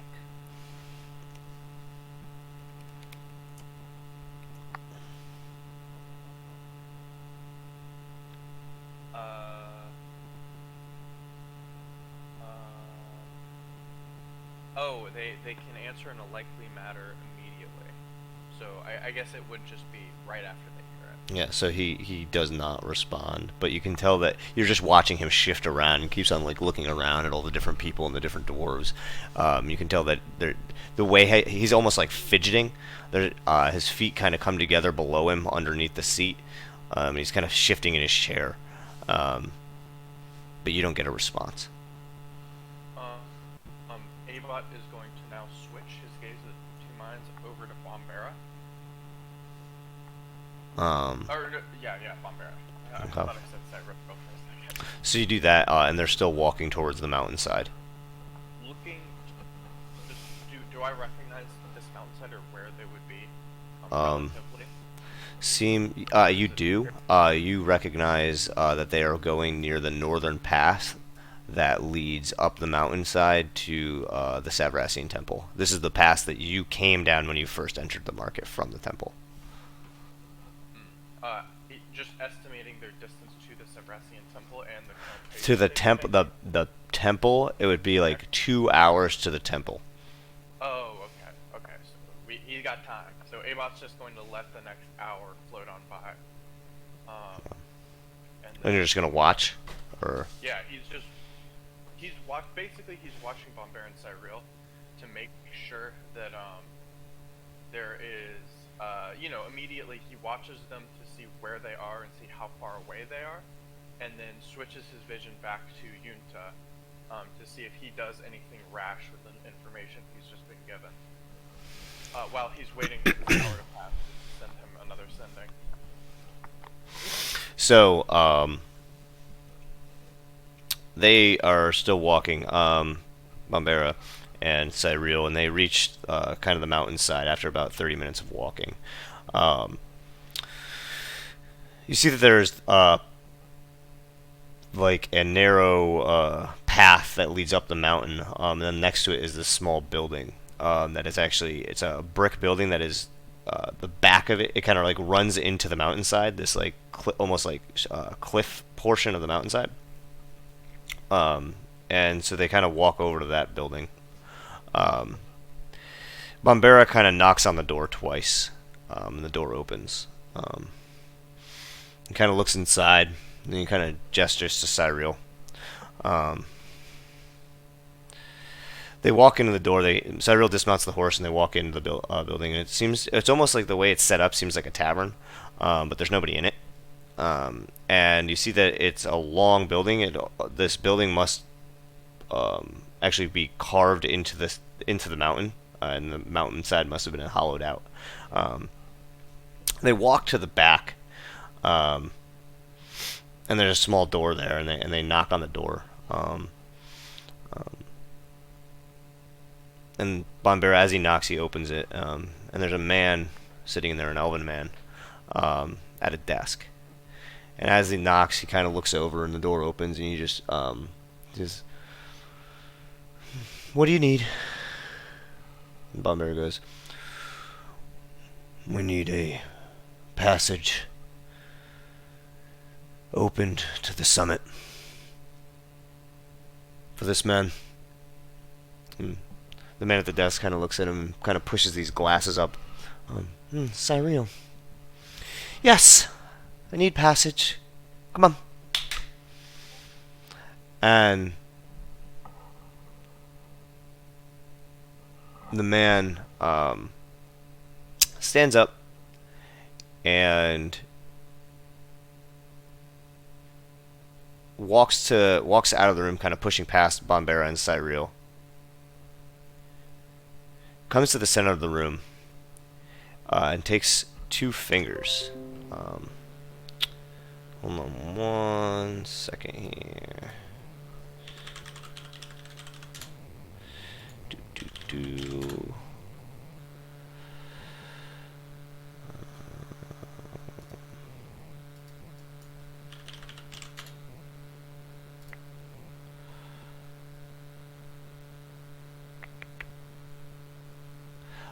Takes two fingers.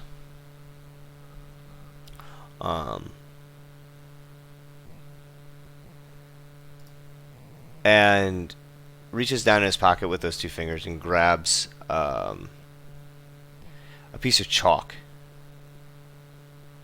And then reaches into his other pocket and grabs a couple different gems of some sort. And he draws a circle on the ground and begins drawing this about 10-foot diameter circle with these different symbols. And he throws the gems into the circle, and he puts his hand on the edge. And from the chalk lines, this energy starts to radiate and glow. And it comes up about 5-10 feet high. Cyril kind of nods at him without hesitation, just walks through it and disappears. Bombera looks at the man, basically just takes a bag out of his pocket and throws it at the guy, and you hear this jingling sound, and he walks through it as well. Darkness, that nothingness feeling, begins to consume you.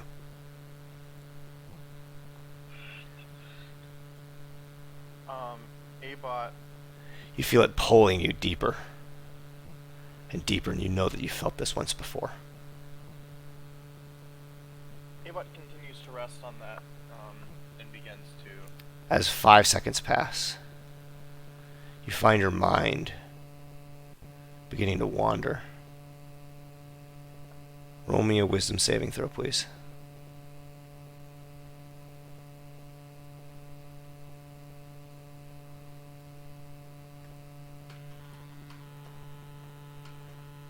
Bro, ready? Oh, that wasn't like Scooby at all. Yeah, that's a natural 1. Plus 5. So a 6. Yes. As this happens, Kira and Carrick, you watch Abot go completely limp. Abot, you are surrounded in this nothingness for some time. Your consciousness lost in it. Can we go to, or I'd like to go to Abot, and this isn't normal, presumably. You've so- never seen him go limp like this during. Yeah. So I want to try and, like, shake him a little bit. Kira joins him and shakes his own brother. Help me shake. You're shaking him, nothing's happening. Is the corruption? I don't know what it is, but there's nothing really. Wait a minute. Can I flip him on, or I'd like to flip him onto his stomach, and then. So he's sitting check upright out- right now. Oh, so he's He's sitting upright, but his like head just fucking drops forward. His arms drop to Oh. his side, and he's just kind of like slouched there. So can I open up his panel and take a look at his crystal? Yep, and it's sitting there just swirling, as it does. So nothing unusual. Nothing unusual. Is his light eye still on? No. Well, crystal's as intact as it normally is. Let me try this. I cast protection from evil and good on him. No response. Surprise, Pikachu face. Does the crystal change? Yes. As you cast protection from evil and good, you see that all of that gas that has been floating up and down that crystal condenses into one point, and it's kind of just pushing up against the side of the crystal, and it's like trying to get as far to one side. It's all just pushed there in the bottom left corner of the crystal, like just kind of like all accumulated there and just forced there. Oh. So the whole crystal is yellow, and all that gas is just accumulated in one particular spot, like it's almost trying to get out. Okay, that's interesting. Yeah, I mean, that's maybe relevant. We'll see, I suppose. As the spell fades, the gas begins to expand back into the crystal and float as it normally does, up and down and up and down. I mean, I could punch him. I think that might hurt you more than it does him. I could hit him with my hammer. That didn't go so great last time. With Well. 8. I mean, do we have any way to shock him or anything? I don't have any magic. I don't think you can do that, right? No. Well, I forget. Does Abot actually have a mouth or no? No. Does he have any like orifices in He has his head? front. Oh, in his head, no. Okay. I kind of I go into the hole. I kind of put my face in his hole where where his crystal is, and I shout, "Master Abot, can you hear me?" No response.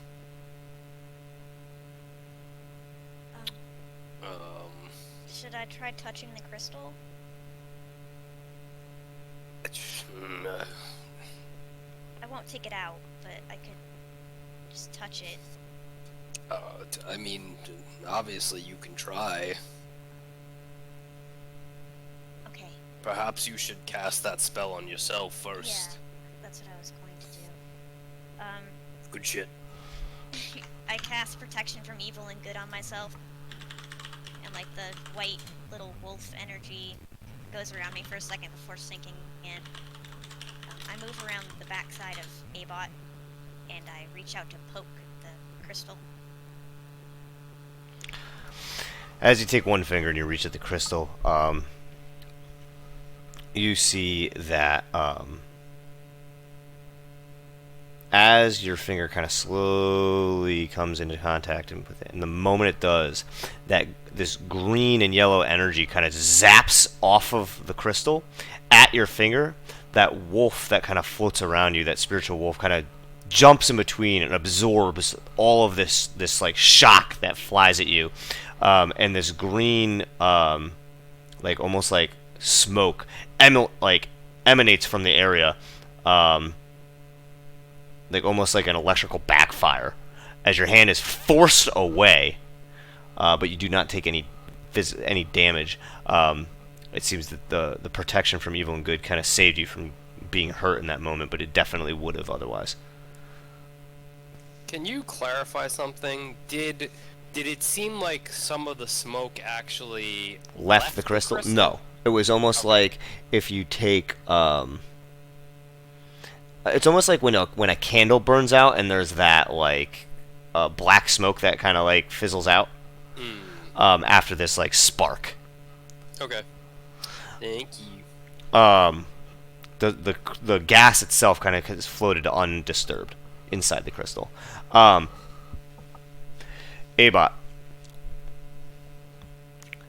Yes. Your consciousness has drifted away. You just find yourself in nothingness. No ability to think at all.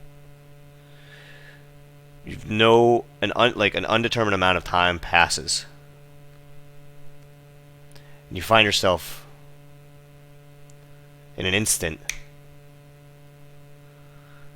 staring through Bombera's eyes yet again. Damien and Flint. You have been inside the amphitheater. Everybody has come through. The crowd has filled the stadium, and the three dwarven leaders have come onto stage and have been having a conversation for a few minutes.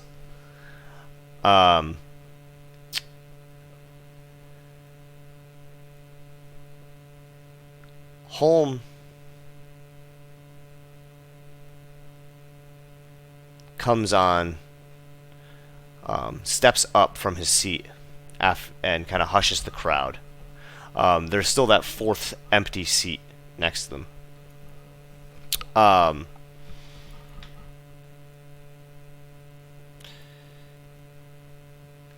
Holm stands up and kind of hushes the crowd down. And then his voice begins to echo through the chamber. Welcome to the Dernkist Gratis. I hope you've drank well, and he gestures to one side of the crowd. I hope you've slept well, and he gestures to the other side. I hope you've fucked well, and I hope you've ate well. And he kind of gestures his hands and his to the whole crowd. Everybody kind of screams and cheers. I, Holm Highcliffe, broach the topic of the market with the tattered shore and Iron Fist, brothers in brew, brothers in belief, brothers in blood. And he kind of looks back at Elg and Mulric as he says tattered shore. And as he says tattered shore and as he says Iron Fist. I relinquish my time to this man. And he gestures down towards the crowd with one open hand. Damien Flint, you recognize this person.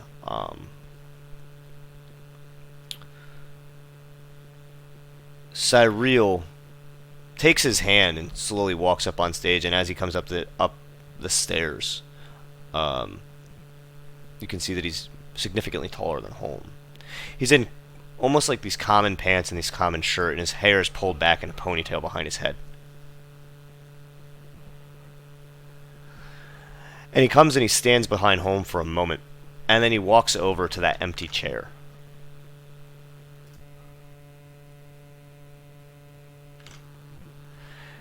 He slowly sits in it.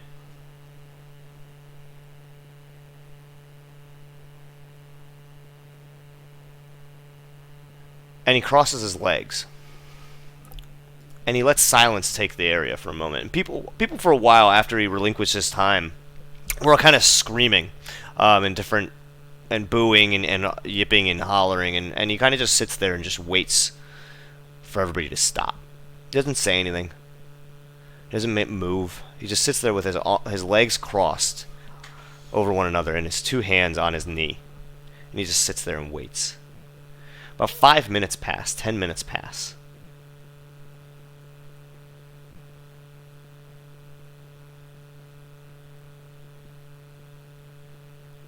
And it finally becomes quiet. And as it does, he begins to speak. Good morning, ladies and gentlemen. First, I welcome you to my home, my market. I hope it treats you well. And his head kind of snaps to one side. Second, I thank you for giving me audience this morning.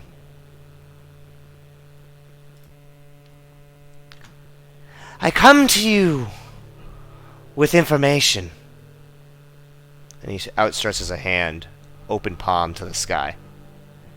And I ask for your hand. And the people kind of look at him, and he lets that linger for a moment. And the three leaders kind of just sitting in their chairs, looking at him and looking at the crowd, looking over their people. It has come to my attention that your people, and he looks at Mulric next to him, dwarven kind, from around the globe, around Darlith, are being captured, shackled, and dragged to a small island just north of here. Balrak. And people are beginning to yell. And he sits back and he lets it sound. And Holm stands up. Shut up, Dunkist! Let the man speak! He kind of growls at them. And Cyril looks at him and kind of gives him a slight nod. And he takes his one leg off of the other, and he brings his legs together. His feet are together, his knees are together, his calves are together. And he's leaning forward, two hands, one hand on one knee, one hand to the other, the palms and the fingers kind of resting off. And he taps his fingers on his knees, and he leans forward. These enslaved people are being used to harvest these. And he reaches into the pocket of these common pants of his, and he pulls out a small shard of a purple crystal, and everybody starts to scream again. And you see the people in the back, Flint, Damien, where you are reacting. They're reacting to the people reacting because they can't quite see what's going on so far ahead. Holmes stands up again. He says, "Quiet!" And Cyril continues. It has come to my attention that the Shalinstians are using these crystals for more than we originally understood. They do not power lights.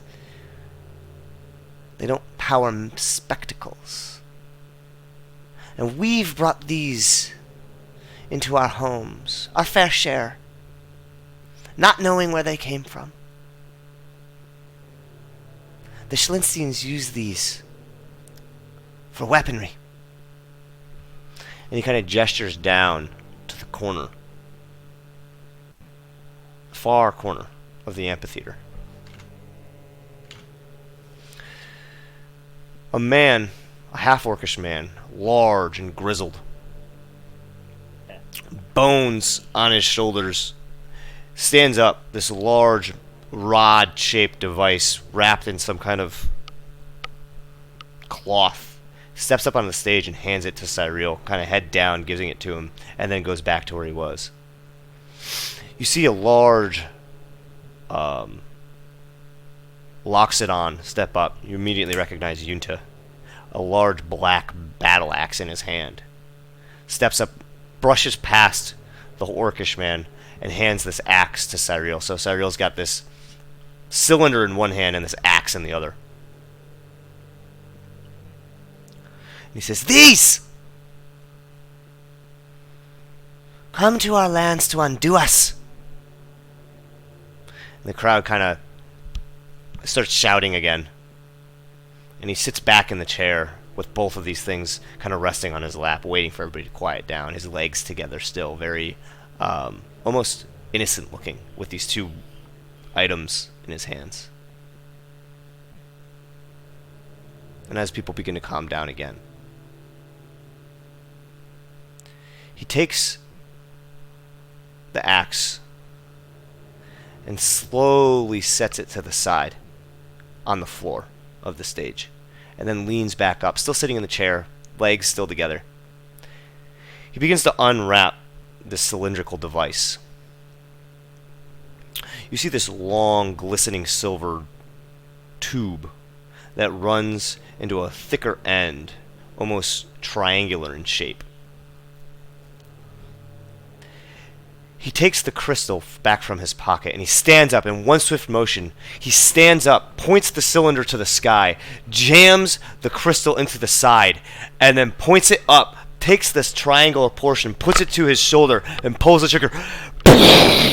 And it echoes through the stadium. People begin to scream, "Ah! Ah!" as this booming echo, almost the sound of it puncturing through your eardrums as it reverberates through this amphitheater. He instantly drops the device and then picks up the axe. Pointing it to the sky, he takes another crystal from his pocket, jams it into the bottom, and then turns it with his wrist as a lightning bolt shoots from the crystal into the sky. Echoes through. And people are screaming and hollering. Aelg stands up next to him and begins to scream at the crowd, but you can't hear what he's saying over the echo of this lightning bolt that just blasted into the sky. He drops the axe and it clatters on the floor. And he slowly sits back down and crosses one leg over the other and just lets this chaos of these people screaming ensue. Aelg is standing there, two hands up. Mulric stands up next to him, two hands up, trying to get everybody to calm down, screaming. And as people are getting quieter and quieter and quieter, and you've noticed some people have just run out of the amphitheater. Kira and Carrick, you've been shaking Abot violently and trying to, and hitting him and doing everything you can think of to wake him up. And you see people, like 20 people, kind of run out of the amphitheater as you hear these loud bangs, one and then the other, kind of reverberating through the area. People around you that aren't in the amphitheater are kind of looking at the amphitheater. You hear shouting and screaming from outside.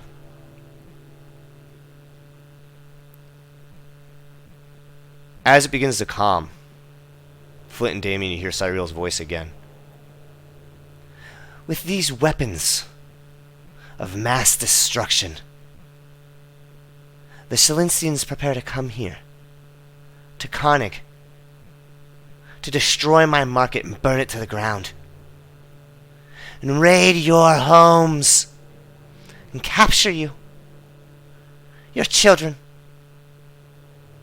your loved ones, and send you down into the mines of Balric to feed their war machine that marches on other lands.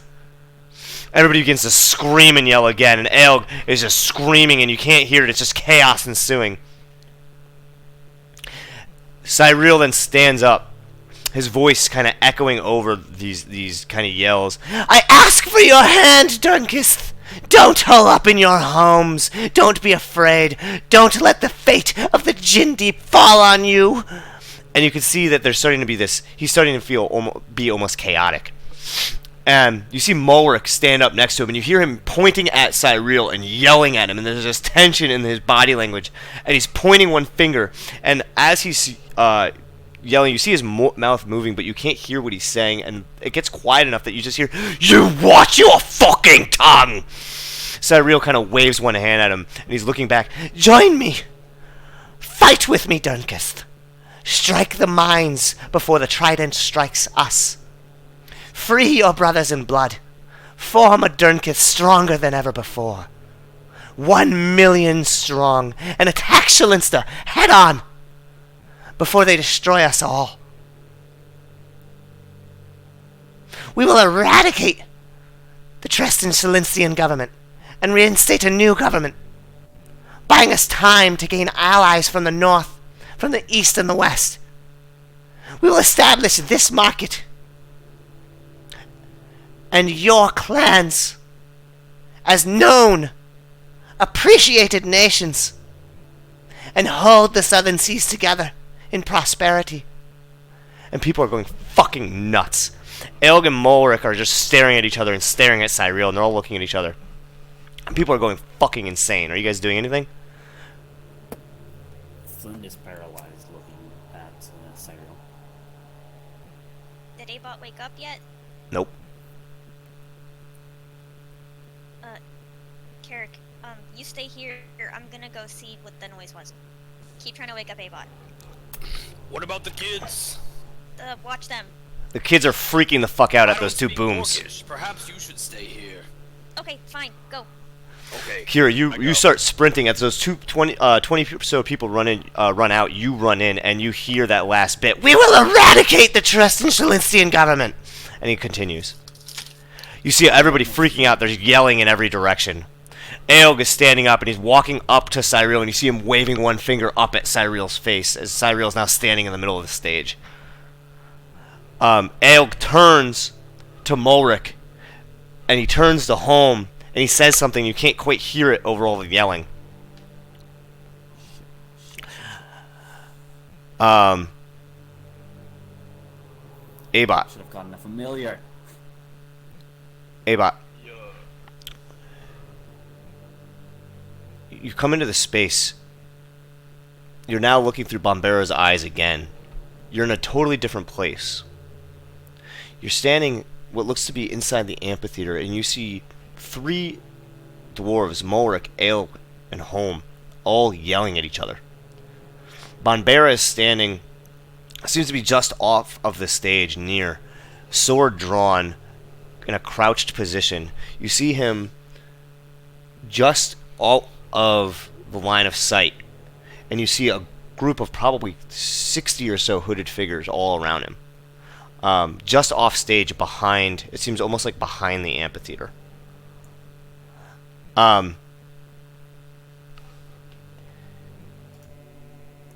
He's looking at all the men. He says, you hear him say, only if it gets out of hand.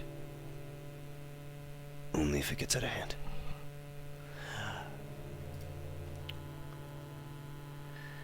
You then hear Aelg yell as the crowd begins to calm down. The clans must divide and deliberate. Dernkist Ilios! And he marches off the stage, Mulrick and Home following right behind him, and they just march through the line as Cyril stands there looking at all the people and looking. Damien and Flint, you see, and Kira, you see him look just off of stage, right of stage. Abot, you see him look directly at Bombera. The 3 dwarves march down the line, and people begin filing out after them. Rushing hurriedly, people are trying to run after Aelg and Mulrick and Home, and like trying to interject with them and like catch them. Aelg punches one dwarf in the face. Mulrick elbows another, and they're walking out as fast as they can. Kira, Mulrick brushes right by you, doesn't even seem to notice you. His shoulder just plunges into yours, and he pushes you back. Are you doing anything? I follow. So you're gonna just join this crowd that's following him out? Yes. Can we follow too? So you kind of, all 3 of you kind of jump into this crowd and begin following them out. those of you that speak Dwarvish, know Elios is we must drink and deliberate. The three dwarves march out. The crowd follows them. Cyriel's left on the stage alone. And we're going to take a 5-minute break. Whew. Well, you know the thing that you were trying to do calmly? Well, now we're not gonna do it. Well, now our hand is forced in a way, which is kind of nice. And hey, if they start fighting us, we can always seal those keys off. I feel like we're gonna be fighting the fucking marketeers before we fight the goddamn dwarves. But if they're gonna drink and deliberate, we can go to proof. This is the right time to go to Holm, I think. This is the time to get to him and be like, everything he fucking said is true, and I can prove it. Circle of truth. Well, why would they trust your circle of truth? Because they can go in and feel it. Yeah, but it's the same problem where it's like, well, we don't know if you're exempt from the circle of truth. They just know that they are not exempt. I can try saying lies. Well, again, it's What you're saying is like they have, it's like a lie detector, but they don't get to see the results of the lie detector. They don't get to see whether or not you're lying. They just have to take your word for it. that it also applies to you. Right. So what we could do is have we hire some bum off the street that says he's a priest, neutral third party. Have him pretend to cast Zone of Truth when actually you're casting Zone of Truth. Easy peasy.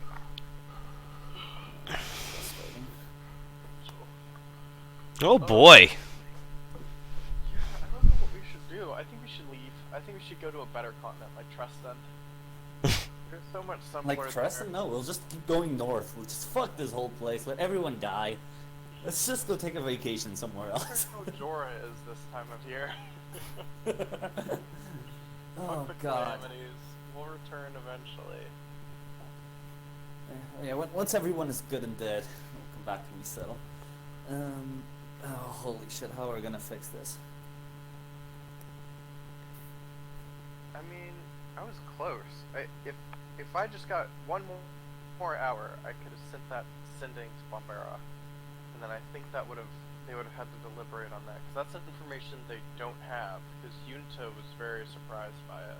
Mm-hmm. I was They don't. barely off With this- timing wise. If Bombera responded to me a single fucking time, I would have been able to tell Bombera, and Bombera would have been able to tell Cyriel. But no, Bombera's too good to I respond. mean, to technically, me. you could have just told him. Told who? Not her. Bombera? I Well, think- we I know you didn't had your know if reasons not to, Bombera- but We didn't know if he was our enemy because he hadn't been responding to us, and we didn't know where we sat against the Yeah. people market. So real quick, Holm is iron. High Cliff. Flint's High dad. Fuck, He's High Cliff. I keep getting the three mixed up. Oh, obviously. Look on Legend Keeper. You just killed Flint's How do I dad. get to Legend Keeper? I've never been on Legend Keeper. Oh. I will send you a link and hope that works. Just click that, see what happens. Continue with email or Google. Email. And I sent you an invitation a long time ago. You don't have to click the invitation, just use that email and it should let you log in.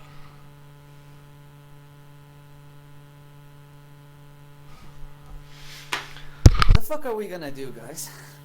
Go to war, I guess. Yeah, I mean, that's kind of what we were planning on doing, right? Yeah. Yeah, I mean, but slowly, with more information. I All we mean, could do is that previously we would have diplomacied our way into getting the dwarves on our side, and now we still need to do that, but we have less ability to diplomacy them. Like, we're not going to war just yet. We still need the fucking dwarves on our side.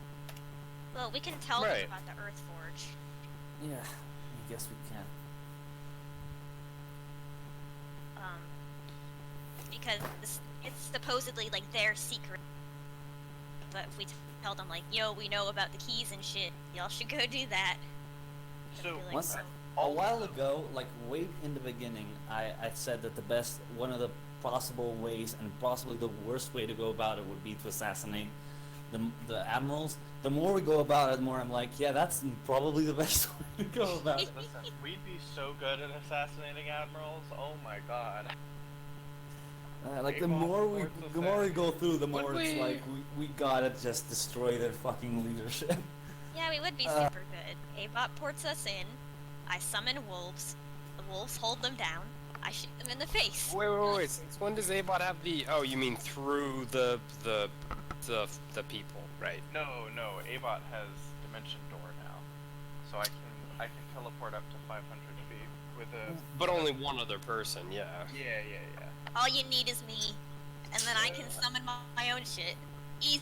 To be fair, I would bring blood or a minion with a whip.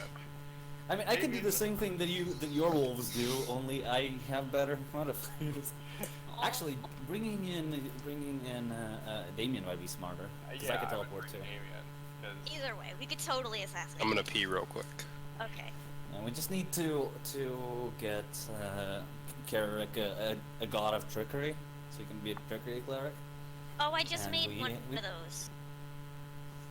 I can't believe this What shit. we How need the to do- fuck are we going to go through with this? Frank let me make the god of trickery and deceit. Really? Yeah, because I've made a character that's partially rogue, partially trickster cleric. Oh, Can't believe yeah. this. I To remember Maxine. that. I want to make gods too. It's not. All you gotta do is ask. I've made like 3 now. We're doomed. Nah, we're fine. We'd be like, yo, we're on your side. Flint's your leader now. Here's my wolves. Here's Fuck the no. proof that Darsha What? was Here's a- correct. Here's a Like the question. wolves is the smartest idea. Showing the wolves and being like, "Hey, shit is going down. There's more about things than you know." But telling them that the Earthforge was found by them and that they're currently trying to open it might be the best fucking way to go about this. I But- know. But that's a question. Like, should we even bring up the gods and shit, or should we just No, we make it shouldn't as simple at as all. possible? No, I we shouldn't. think I we think should we not should gonna just believe make it. They're not gonna believe it. Simple There's as no point possible. in. There's no. They're not gonna believe. Why would they believe that a bunch of gods they haven't heard about are doing shit? They don't care. Okay, maybe we But tell that they're them, messing with yo, the Earthforge. Freya's the goddess of balance. These fuckers are trying to open the Earthforge and destroy everything. That's not balanced. Freya was like, hey, I'll help you out. I Here's think- wolves. I think it's a bad idea to tell them about any of the god shit. All we need to do is say, we've been to Treston, we have proof that we've been to Treston, because we have an Excellenstian with us. He can help, Also, we have, We have the, slave marks. the journal. No, we have Yeah. the journal from the Admiral guy. From, Hey, real Leslie. quick. Hello? Should I put a 8-hour hunter's mark on Ailg so we can keep track of him? Yeah, fuck him. That could be a good idea. well, fast. you don't have, you don't have GPS on him. You still have to just follow him, right? It just gives you advantage on He him. gives you advantage on tracking. Which I would just ask Frank how that spell would work, because that's one of those things where it's mostly up to the DM, right? Yeah, I guess it is just, you just get advantage on tracking. I wonder, where's my Slayers? I just wouldn't want you to waste a spell slot because, you know, it's a high level spell slot. I got 2. Alright, I'm back. Hello. Hello, Frank. Okay. Everybody here? Yes, we Wait, no, are. Captain left the PT, I think. No, No, he's I'm here. here. I'm here. I did, and then I peed. Ingration. Frank, what are we gonna do? I don't know. What are you guys gonna do? Don't believe you've done this. So, Aelg, Mulric, and Holm. begin walking out of the amphitheater. The crowd, going crazy, follows them out. Cyril stands on the stage with Bonbera and a group of seeming assassins off stage just in case things got out of hand.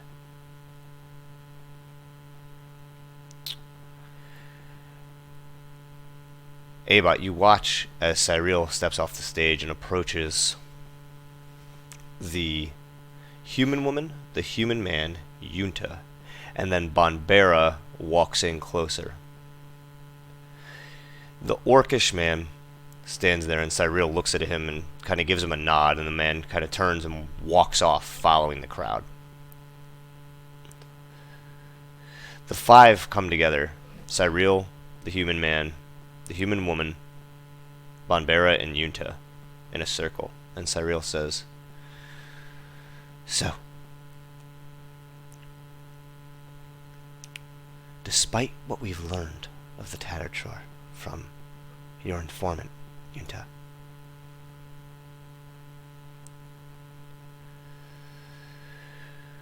we need to get the two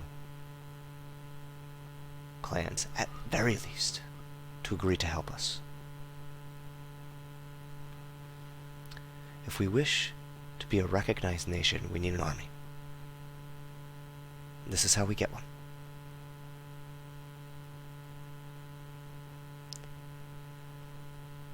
Now, Rasana and Cyril, say what you're gonna say. Is Abot now online?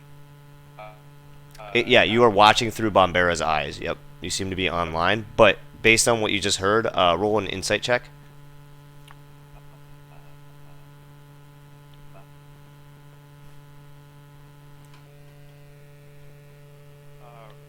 Rosanna, that's a 9. So, as he says, what he said to Yunta about having that information, it seems that you missed something when you were in that unconscious state, right? Because you know that Yunta, as far as you know, Yunta never had a moment to talk to Cyril that you saw. So it seems that you had a there's a gap. If Kira is still with, wait, is it Kira? Kira walked off. Carrick is still with you. Abot is just like repeating everything he hears verbatim, still, Okay. almost unconsciously, but he's still looking through Bonbera's eyes. So, Cyril turns to the human woman, Rasana. You will be the rallying cry. You know that. They will ask a question. A very obvious question. Mulric and Holm and Aelg are not stupid men. And when they do, you will speak. And you will tell them what you've told me.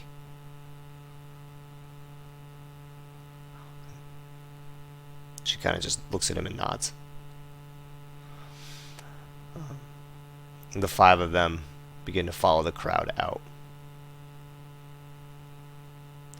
As they begin to walk, and you're still watching through Bonbera's eyes, you see two dwarves run over to Cyril.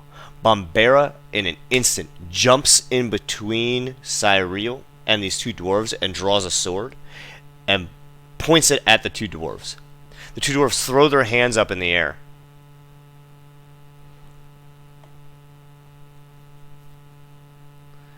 And he goes, "What do you want?"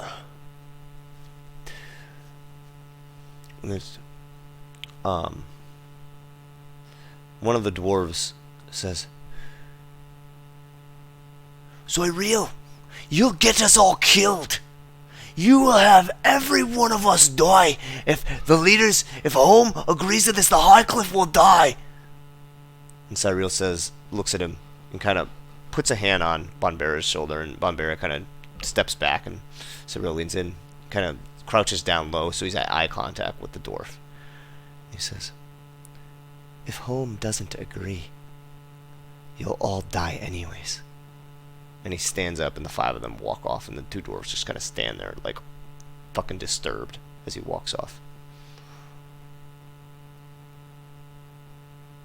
Flint, Kira, and Damien.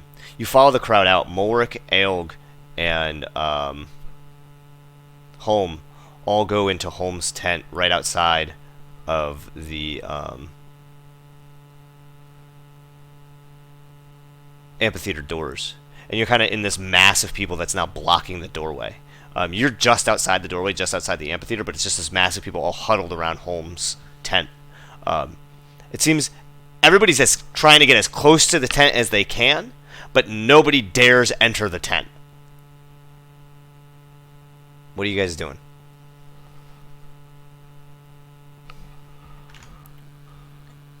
Flint, should we go in? I think it's gonna get us a lot of results, but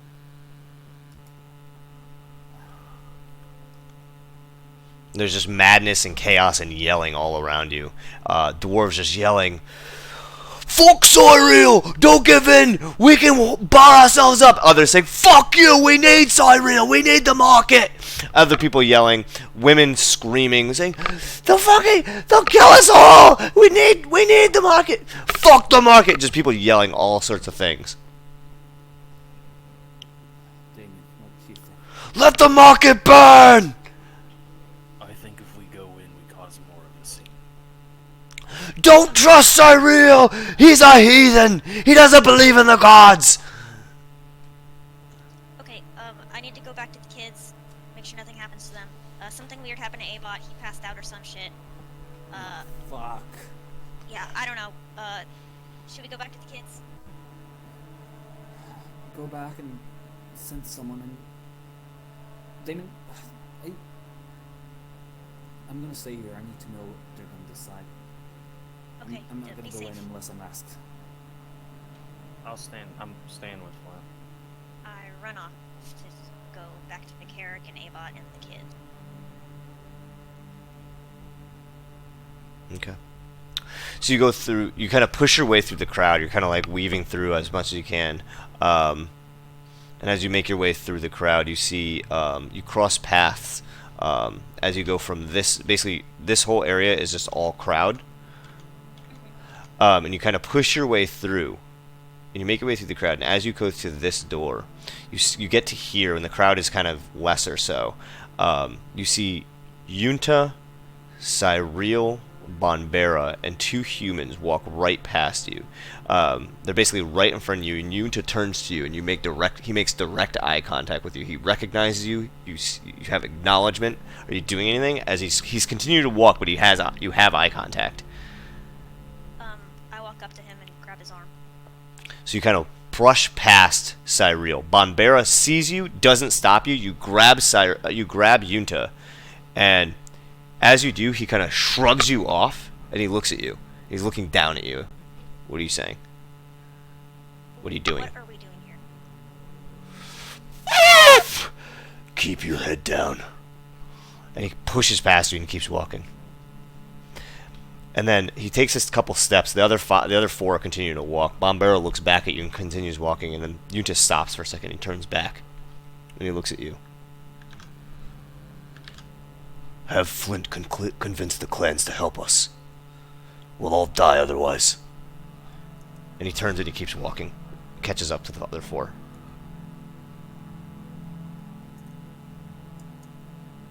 Okay.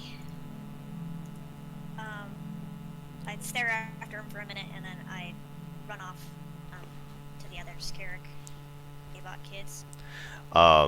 Ava, as you've been watching through Bombera, you see Kira kind of run past Cyril and Bombera and grab Yunta. You hear that interaction, and then you see him kind of watch as Kira runs off in the direction, and you can see that she's running off in the direction of your tent. You continue to watch through Bombera's eyes as you guys they're making their way south of the amphitheater. Carrick, you see, you kind of look up from Abot and the kids, and you see Kira running in your direction. Kind of pushing past people, kind of making her way, like every now and then she'll like do almost like a little skip as she jumps between two people and kind of pushes through rushedly coming over to you guys. Yeah, I assume I've just sort of been trying to like keep the kids calm for the Yep. last, however Because many they've been minutes. freaking out from that huge boom. And then kind of there's lots of dwarves running around screaming, and the kids are kind of like freaking out. And Abot's been reciting everything, and you've kind of just been using him as a radio, trying to keep the kids calm, watching all the chaos around you as you see Kara then running toward you. She reaches you. She's about 5 feet away. Kira, what are you doing as you reach him?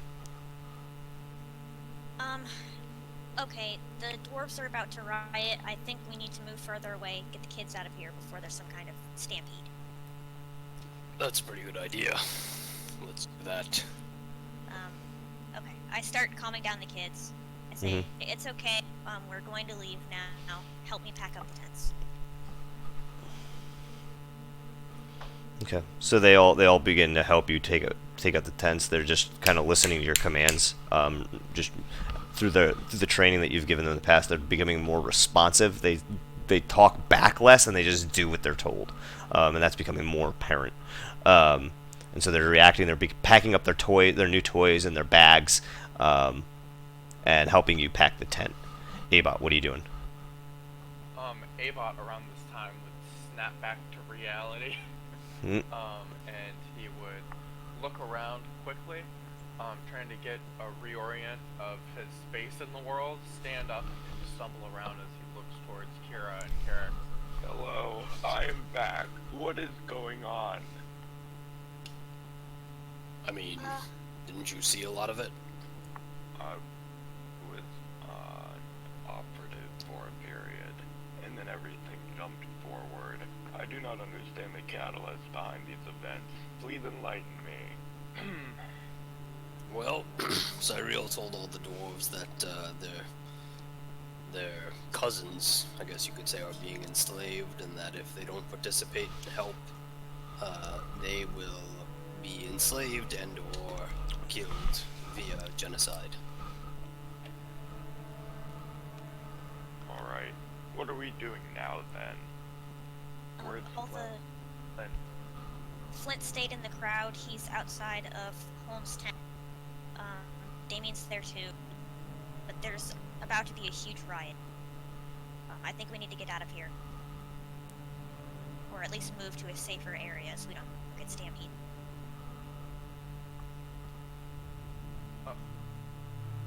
Abot looks down at the kids and then up towards them two. I need to find Flint. Could you point the direction that he is? The tents that we were in just a couple days ago. Instead of Mulrich's tent, they're in Holmes' tent. Abot just turns and leaves. He's moving in the direction. Oh, wait, Abot. I met up with Yunta and the others. He told us to keep our heads down, and he said, have Flint convince the clans to help us, we'll all die otherwise.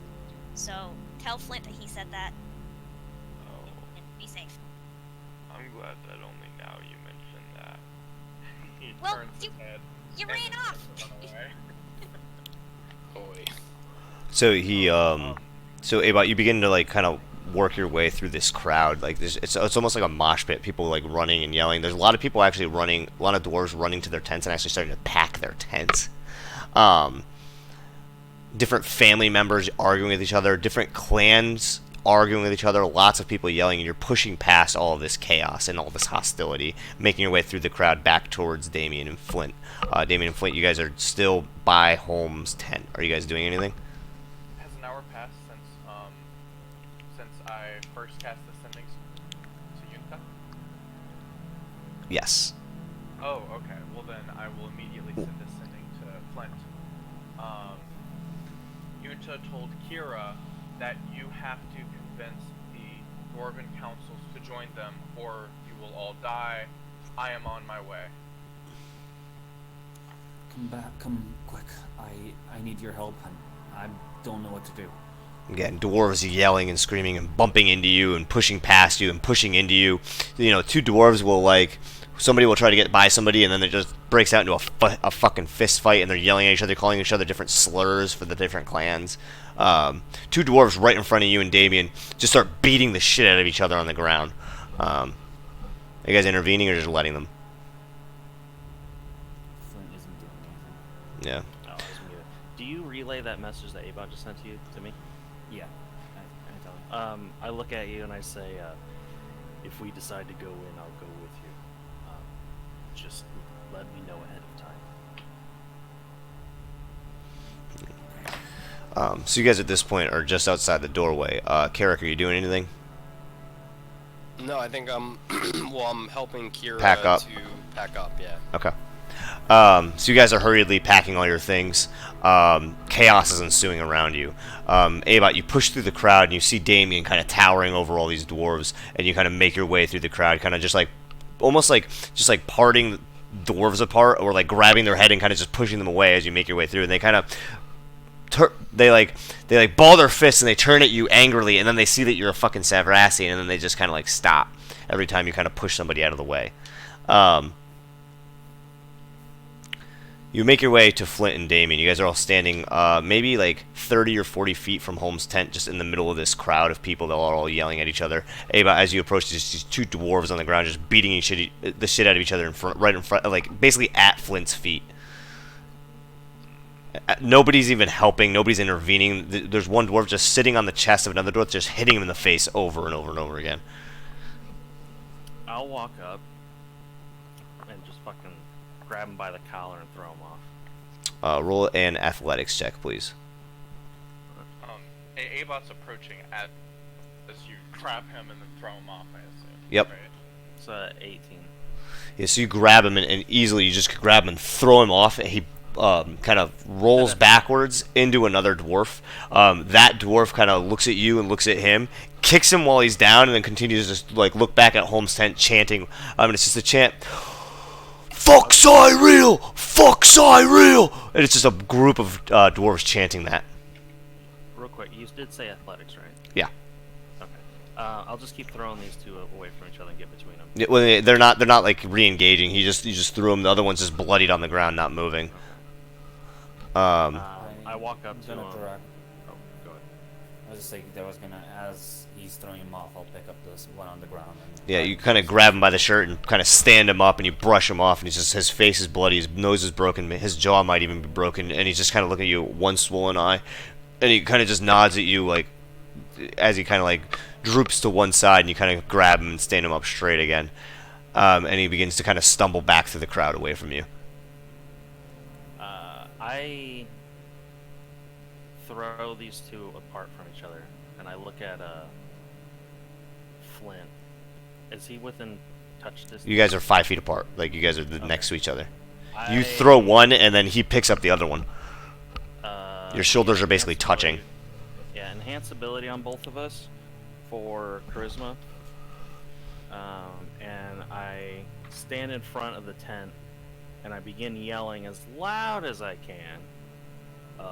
Stop the violence! Stop hurting your own brothers! As loud as I can. Like super, like so As you yell that, you hear one voice. Dunkus is broken! No brothers here! So, Flint is gonna speak Abot's up. just looking for his flint. We are not broken. We're all here. We continue this. What's gonna happen? They'll just march in and just drive us apart easily. We either stand now, at least here, to hear each other and to talk to each other, or we're all gonna die, not because they're marching in, but because we're scattered to the winds. You say that, and like 2 or 3 people kind of like look at you and listen while you yell it, but your voice is kind of lost in the chants of "Fuck Cyril! Fuck Cyril!" Flint, they will not listen to you. You need to go they into won't. the tent. Talk to the ones that matter. Your voice will be heard.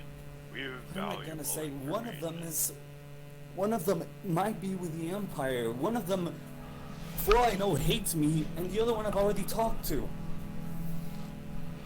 If you're going to do this, do it now. And I cast Bardic Inspiration on him. Flint, what is the worst that can happen? We need them. Your voice must be heard. Now is the time for you to act, Flint. Go and do your duty. Again, the chants, "Fuck Cyril!" You hear one dwarf yell from. It comes from behind you, and he says, "Leave the Iron Fist for dead! Leave the Iron Fist for dead!" Yeah, Dame, I yell out again. I say, whether you oppose Cyril or not, at least listen to your leaders. They've gotten you this far. Let them deliberate. Let them discuss. And chanting continues. Your voices are just lost in the crowd. Abot rests both hands on each of Flint's shoulders and is basically staring him directly in the eye. He moves himself down to his level with him and just like their faces very close together with their Flint, what are you thinking? What am I gonna change? What can I tell them? You know a great deal of things that they do not.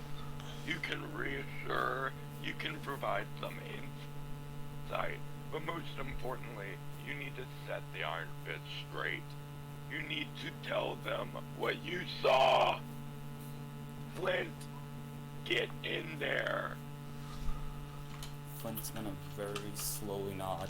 And he's trembling. He's terrified, and he nods and turns around and starts walking towards the tent. Okay. So you begin to push through the crowd. People, like, as you go to push past this one dwarf, he just turns to you and just pushes you right in the chest. And you kind of back up, and you back up into Damien. You kind of bounce off of Damien's, like, lower torso. This dwarf is just looking at you as he continues to chant, "Fuck Cyril!" He's making direct eye contact with you, and it's like he's yelling with such vigor that there's spit coming out onto your face. "Fuck Cyril! Fuck Cyril!" I look to the tent. Do I see an opening? It's just a mass of crowd that's probably 30 or 40 feet to the tent, and then you know where the entrance to the tent is if you're able to get to the tent. Damien will help make an opening. I look to him and I say in Dwarvish, not in Dwarvish, in deep speech, "I am gone." And Flint disappears and appears inside the entrance of the tent. I'm casting Misty Step. The dwarf kind of just goes eyes wide, Damien, as you see Flint disappear and reappear on the other side. I give him a smirk, and I do literally the exact same thing. And you appear right next to Flint. Two dwarves, as you do it, you kind of like appear next to them to the point where like you actually appear between them, and because of your body's so big, it kind of forces them apart, and they kind of stumble backwards. One of them just turns and just cocks back and swings at you because he was pushed, making an unarmed attack at you. At me or Flint? Sorry. Damien. Okay. As he does, you appear there, and he takes a swing at you, and you just grab his fist. Do you do anything with that? I say, stop the violence. Oh, you don't know nothing of this, Market Keeper! I squeeze his fist and then release him. You gotta throw his fist down, and he says, "You fucking market dweller!" Then he spits on your legs.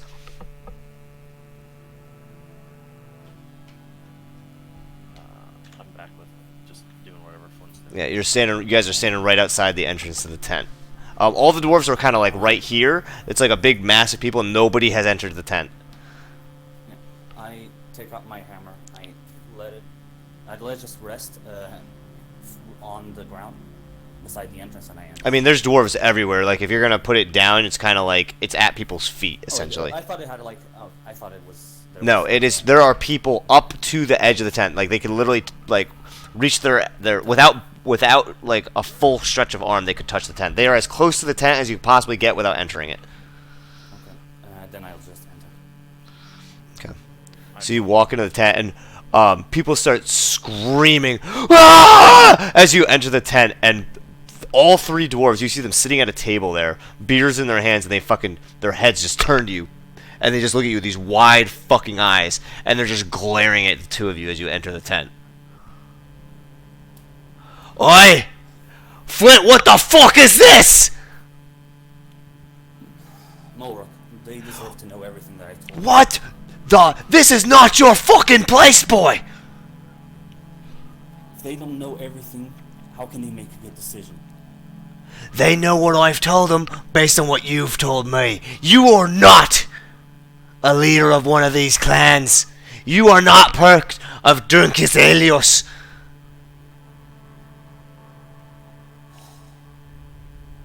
He's kind of growling at you as he told does them this. about Aeld?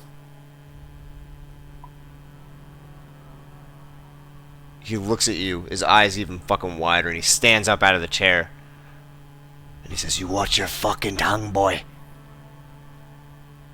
Damien speaks out real quick. He says, he might not be a leader of the three clans, but as far as I see it, he has the best intentions for any of your people, all three clans combined. Holmes stands up and slaps the table. "You keep your fucking mouth shut, human! You're not part of this Dunkest!"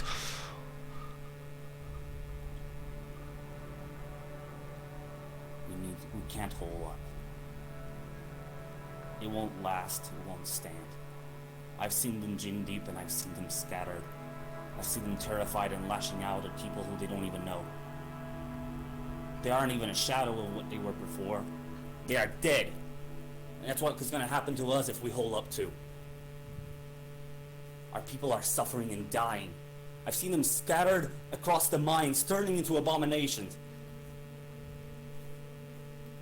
The monsters that I've seen, the people that I've seen, chaining our brothers to statues to make an example, branding their hands, and I'll show my mark.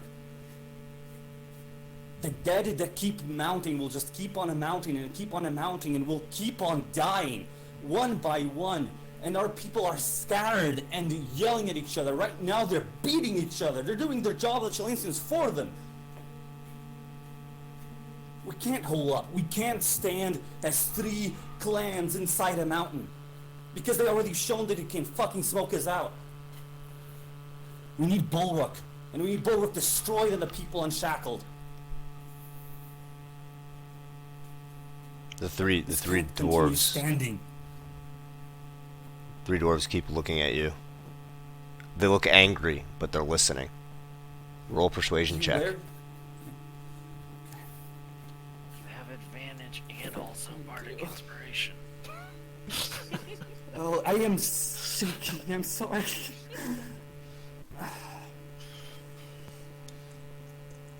Does he have disadvantage because he shit himself? Okay, that's a good roll. And I'm gonna roll Bard Inspiration after roll the advantage. Okay, that's a 7, so that's a 15. How much is your inspiration? I think it's just a d6. Hold up. Read it Yeah. first. Yep, d6. Okay. Come on. Yes, Nice. 19. The three dwarves I'm look at sorry. you. Three dwarves look at you. And Aelg is sitting at the head of the table. Tularians have died too. They could turn into invulnerable wolves. And they died. They are literally splintered. It's all that's left of them. Mulric It's turns his fucking head named Splinter. and he looks at Aelg. And Aelg takes one hand, brings it to the other, and begins to unclasp a button on his shirt.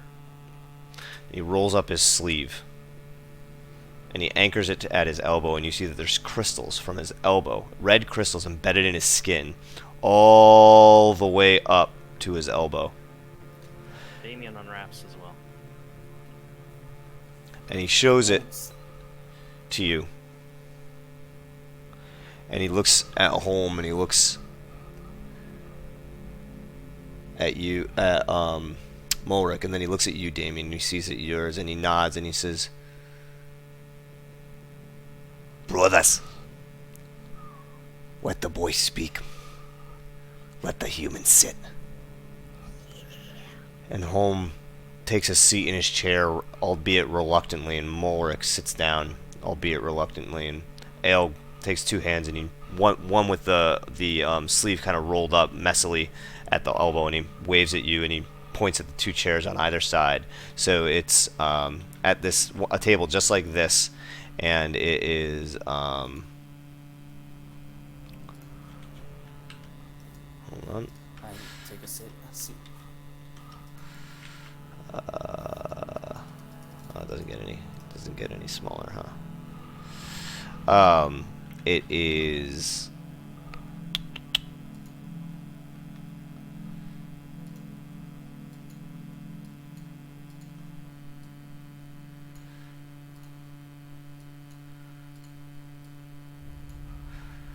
Mulrick, Aelg, Holm, Flint, and where's Damien? There he is. Damien.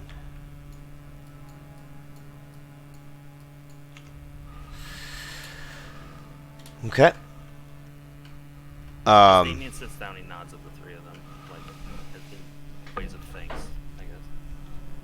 And Holm kind of turns to you, and he's got his fingers interlocked, but his fingers straight, and he's got them resting on his belly, his beer on the table, and he looks at you, Flint, kind of turns his head. His body's facing Ulrich, but his head is facing you, and he says, "And why should we believe you, boy?" Because I'm the only eyes you have, or had, on Tristan. And I show him my mark. I subjected myself to what the others were passing through. I suffered a bit of what they have, but not even close to what they went through. I unshackled those I could, and I could so little. I'm one dwarf.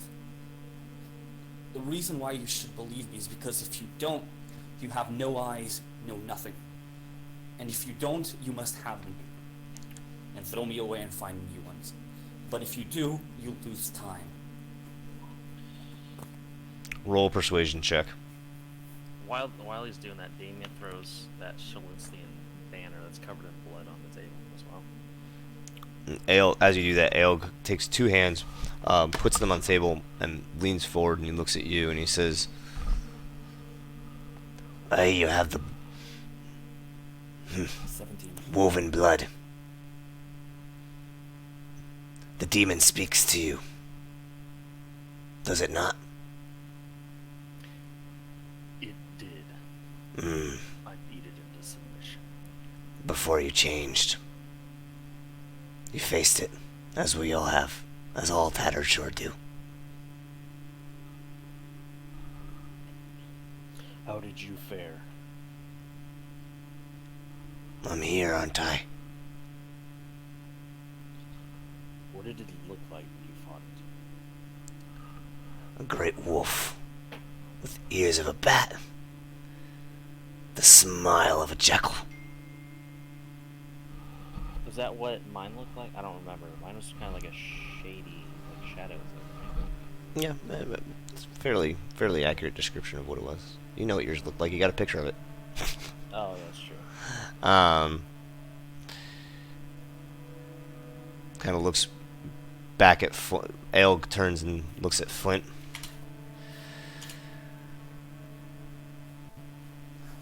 He puts his hands in his pocket and he leans back in his chair. I can tell you about them unearthing our Earth Forge. I can tell you about the experiments that they are doing. I can tell you about the commander that we killed and the armory that they had. About the tribes that they're dominating, and I can tell you about the Eulerians that we found and what they've told us. I can tell you about Bulrock and what the Jindeep told me. I can tell you where the Jindeep are right now. And I can tell you I can tell you what the more spiritually inclined of my group have told me. And it will come in accordance to the letter I showed you, Holm. There's too many coincidences here. Aelg raises for his it all to hand be- and kind of waves at you and silences you. He looks at Morik. Morik has told us your stories. I've already heard all that you have to say. Of your Eularians. And he looks at Damien. Of your gods. But your story does not help the three of us decide if we should go to war. And that is what we are here to discuss. I've given you a seat at this table because you are the blood of Highcliffe. He looks at Holm. Holm kind of just looks down and looks to the left of like he looks to the left, like towards like the bed, but like down at the ground. So like he looks like here. And he looks at Mulric and he says, "You are the blood of Iron Fist." And he wrinkles his nose. And he grabs his beard.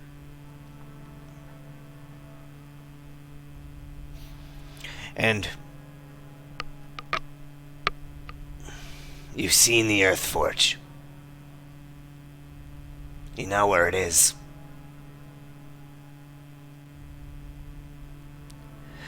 You're one of the few dwarves that isn't a leader, that knows of its existence. I've heard your stories. Then will you hear a plan? What I want to hear is a cause. I do not believe, nor does Holm, that the Celestians can break into our fortresses. Looks at Mulric. Looks him up and down. Mulric believes that we should free the slaves on an island I've never been to.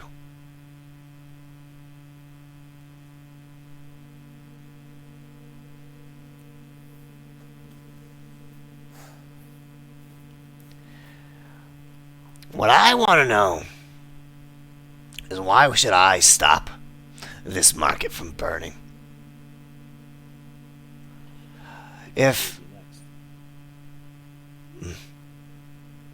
Will I? I've met the Vice Admirals. I've seen what they do. I've been to Treston too, boy. And he kind of looks down at his arm and looks up at you, Damien. The Celestians give the Tattershore no quarrel. It's been assured. Do you know of our weakness? I do. To silver. The silver. They are army. And that... Men. And you do know what was on that stage today with the hands of Cyril? That thing was made of pure silver.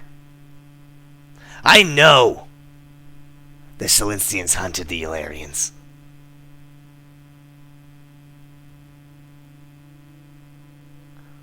I know they did. I was fucking there. These two, and he looks at his brothers, don't play politics. But the Tattered Shore, we live on the coast. We must, if we want to survive.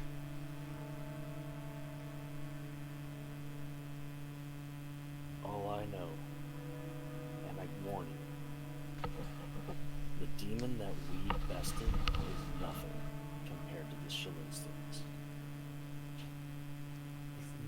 If that's not the case, in Bulrook, a hand is needed. The ability to believe was taken, and their ability to fight was taken. As you say that, Holm looks at you directly. Roll a persuasion check. Advantage. Come on. Until someone throws a rock at my head and I've got to make a concentration check.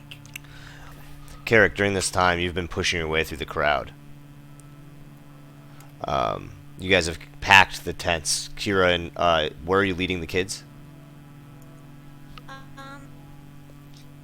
was thinking I want to go around the crowd on this side and like try to get to the side of the amphitheater where it's less crowded. Okay. I got a 14. So you and the kids are kind of making your way through the crowd, trying to get away from it. I put them all up on the horses. Yep, and you're kind of just, you have the reins in your hands and you're bringing them through, and the kids are terrified of all the violence and all the screaming, and they're just kind of like keeping low and trying to keep low to the horse, but while staying on top of it. And you're kind of leading them through, and there's different people like yelling at you, calling you market dweller, orc scum, and a bunch of things that you don't understand in Dwarvish as you kind of walk through. Carrick, you're kind of pushing your way through the crowd towards the tent. Home kind of just stares at you as you say that, Flint.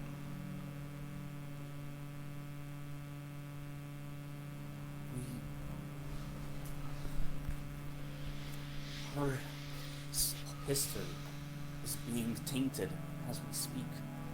Our brothers, whether clan or not, are being shackled and killed. More, we will die and we will be forgotten.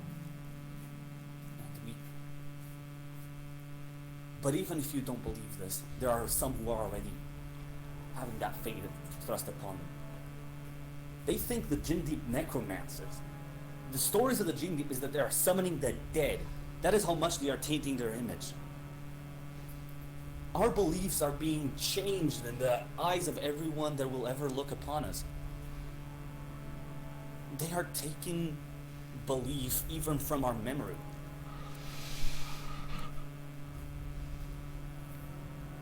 We need to fight until the ability to fight is taken from us, and we have so much fight here. We look back, we look to the outside of this tent, and we'll see the ability to fight thrust upon ourselves. The belief is so strong that they will punch each other and leave each other for dead. We are still dwarves here, but they are stopping being dwarves in Bulwark and in Treston. Where are the dwarves going to be? In the north? In continents that I don't even remember the name of? It's a plague and it will keep spreading. It's a fire that will consume our homes and our people. Roll persuasion check.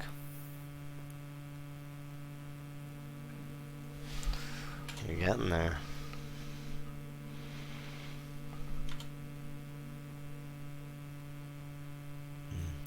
I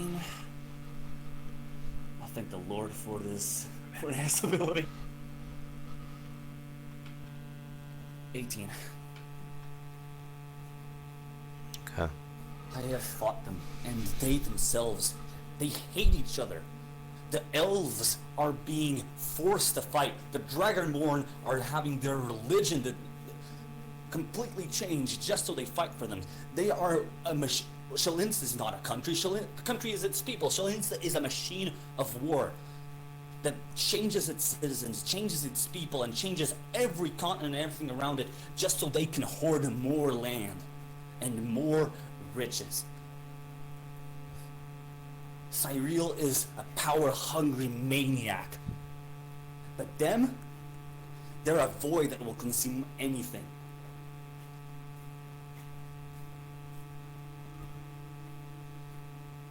I've seen them, Aelg waves at you again.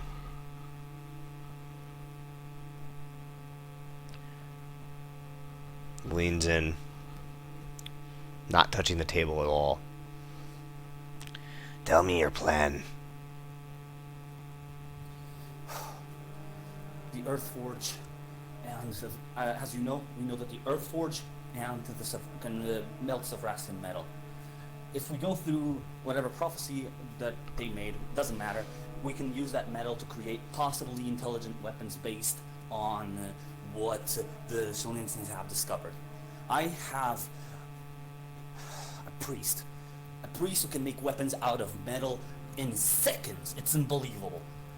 If I can get him to the Earthforge, if I can get the Sabrassian metal, I can make these weapons and I can try to ship them as fast as I can. We are a group that is extremely fast.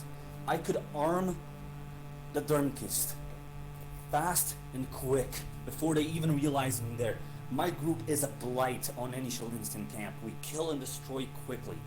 We can get in, make whatever we can, keep on holding as much as we can if I get any force, and then bring it back. The details, the minutiae of the plan still need to be worked on, but I could arm us.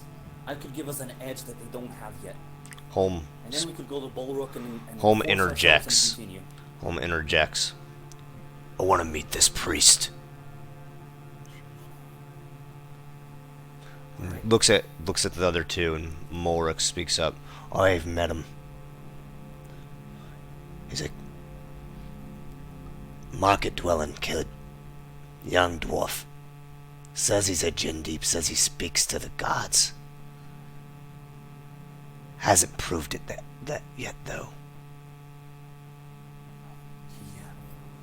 This is the biggest flaw in this.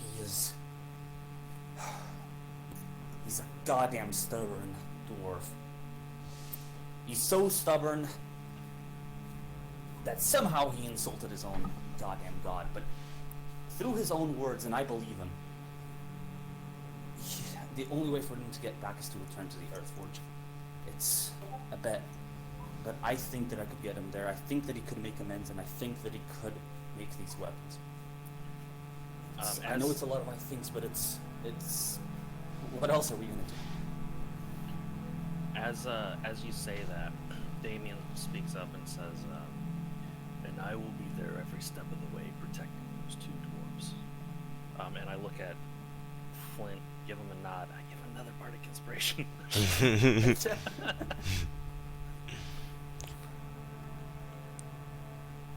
El kind of looks at you when you say that. Looks at the other two.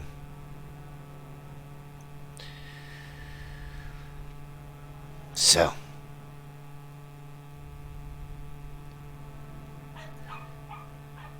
sounds like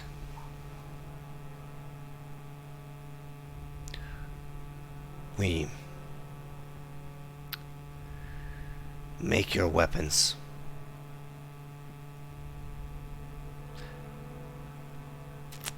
But there's a problem. As Morix told you, we can't open the forge. I need the Jindeep pin. The Jindeep key. I have two possible avenues to obtain it. The Durmst had a pin with a Jindeep symbol. It could be that.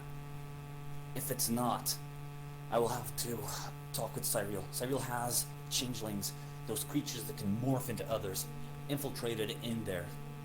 We have our own spies infiltrated inside as well.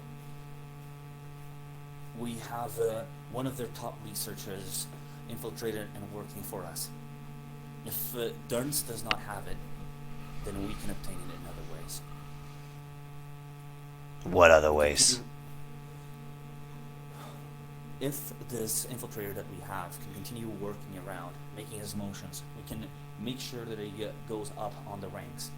We can keep him working and getting more and more information for us. Eventually, we can just say that his research needs, because he's working on several things and chemical things, and one of the things might have to do with the Earthforge. If it's not with the Durns, he could maybe get that key. We can also keep you informed through the whole means. We have magical means to send messages back. We can keep you informed of the entire plan and how it's going, periodically. So, your plan is to find the Jindeep key. Take ours. Open the Earthforge. Use the Saphrassians to form weapons to give us a fighting chance against the Celestians. Simultaneously, we invade Bolruk and free our cousins, and then immediately turn them around to go to war against their captors. Am I understanding? And he looks at Holm, and Holm is kind of nodding yes. Mulric is kind of looking at you. Which they have a lot of soldiers in the Earthforge. If we attack Bolruk, it might move them from there. It might not, but it's a definite possibility, and it would be a surprise attack on an island they're not expecting, especially since we're trading with them. Though I don't know how. Their intelligence is not that good. We have moved throughout Dresden, creating immense chaos, killing a lot and destroying a lot of camps, and they have not noticed this. So at least their information takes time moving. And about these dwarves on this island, I can almost guarantee they're gonna want to turn around and aid. I've seen your dwarves at this place, this gathering. They'll fight for anything. Ale, you think they won't fight for their freedom? Mulric's kind of got a smirk and he's nodding. I've spent a couple days now with your dwarves. I know that they will fight for anything.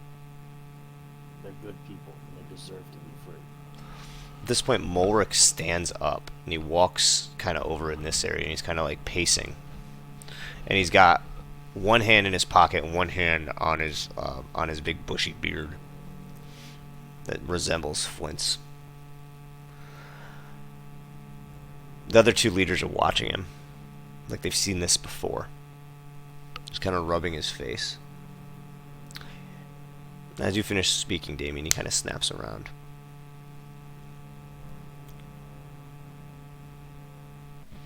He looks at you. He's got his hand still stroking his beard.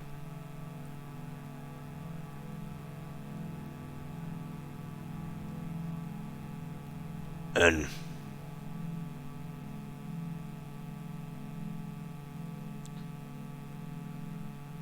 if you are unable to get the clasp, the Jindeep clasp, and you are unable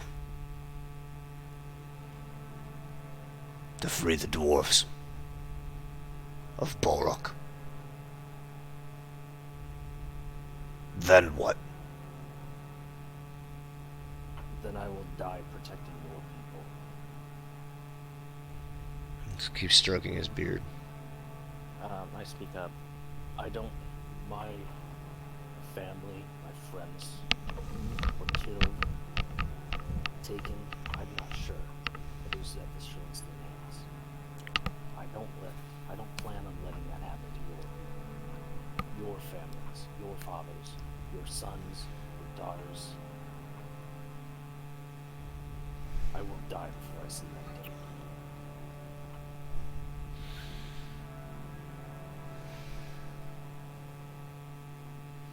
Still stroking his beard. He looks at Aelg.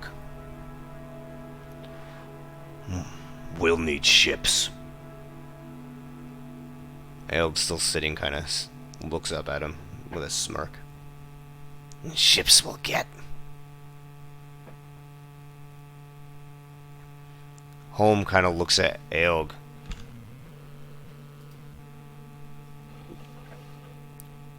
He leans in close to him, puts a hand on the back of his chair and a hand at the table. And he says, "Brother, something's been bothering me." He looks at you, Damien, over his shoulder. And he looks at Aelg. "Why have you never told us of this demon until these days?"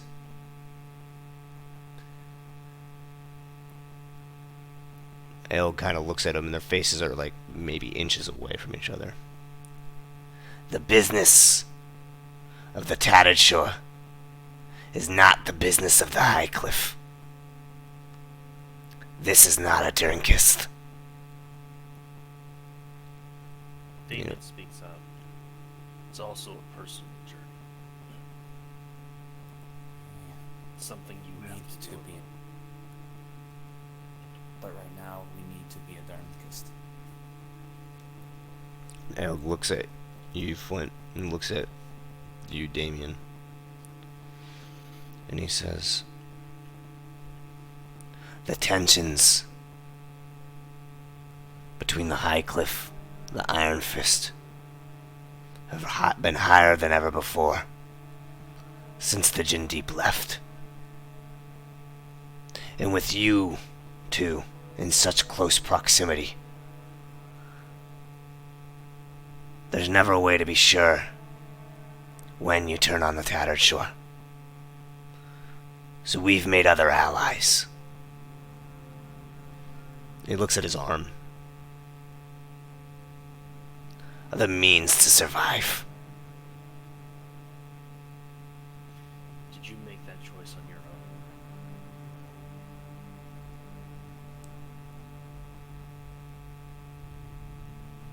I'm assuming He's looking at down at his arm, and he looks at you. Did any of us? I was tricked into making that choice. Were you? I was given a choice. I thought it was someone else answering my calls. He kind of leans back, rolls his shoulders back, and he says, you'll learn soon. The gods don't answers. Only the demons does. And he kind of grabs his drink. And he looks at you, Flint, and he says, the Tattered Shore will fight. And he takes his drink, and he starts slowly and lightly.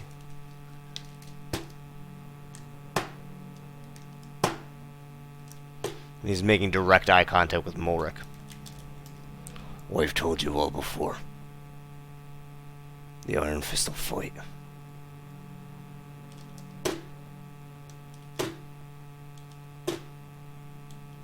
Now look at home. I'm looking at home too. Everybody's looking at home. He's still standing there, very close to Aelg Tattered Shore. And he leans back.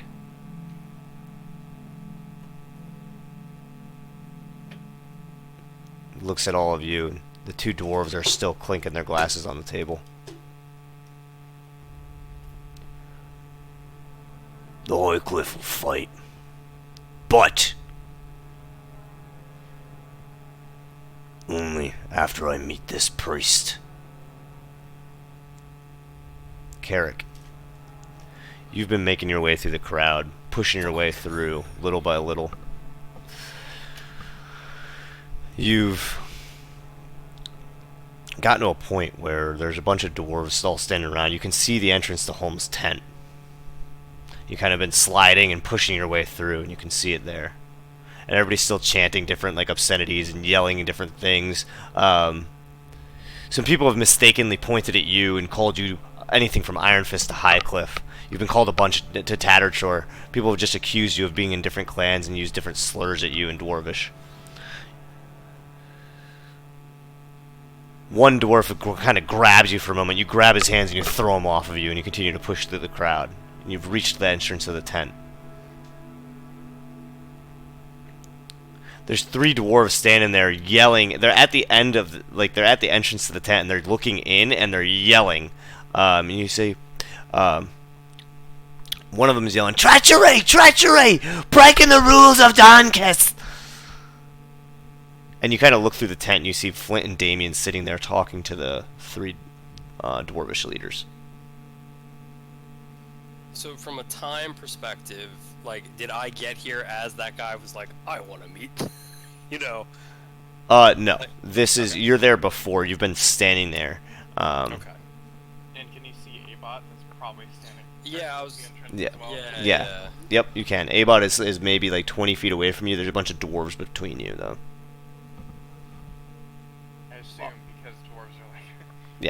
5 feet tall, Avot kind of towers over. He does. Must Abot. Hello. Avot slowly starts to like wade his way through the dwarves.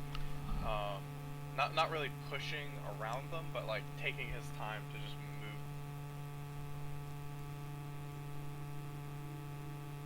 move. Okay. You cut out. Oh, or maybe you're done. Okay. Yeah. So you guys kind of wade through the crowd and reach each other. So you're within 5 feet. Takes a little bit. Flint and Damien entered. Yeah. How's it going in there? Fairly well. All things considered, it could have been worse. They are curious about you and your own powers, though. Well, this is a wonderful time for them to be curious about my powers. Is that's so? Keep me appraised as to what's going on. I will make sure to keep you informed. So I'm going to, as much as I can in this chaos, try and actually, let's see. Cast thaumaturgy. No. No. I make a large Guillotine. a nice calm guillotine. the sound of upchucking. No. No. What I would like to do is take out from my pack just like actually I don't know if I have anything like that. Oh, I have a blanket. I just want to take out a blanket and like cover my eyes with it and like do my best to try and commune with Goibniu about how everything's going, about what Abot is telling me, about how these people are interested in my ability to talk to and have power from a god, and that if I don't, we may not be able to secure the ability to access the Earthforge. And just seeing if I get any response.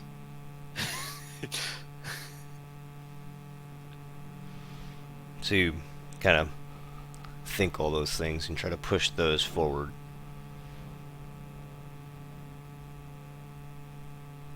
No response.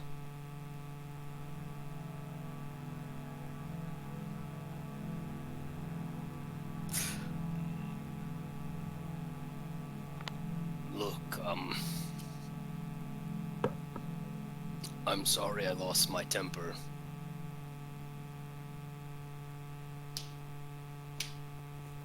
Nothing.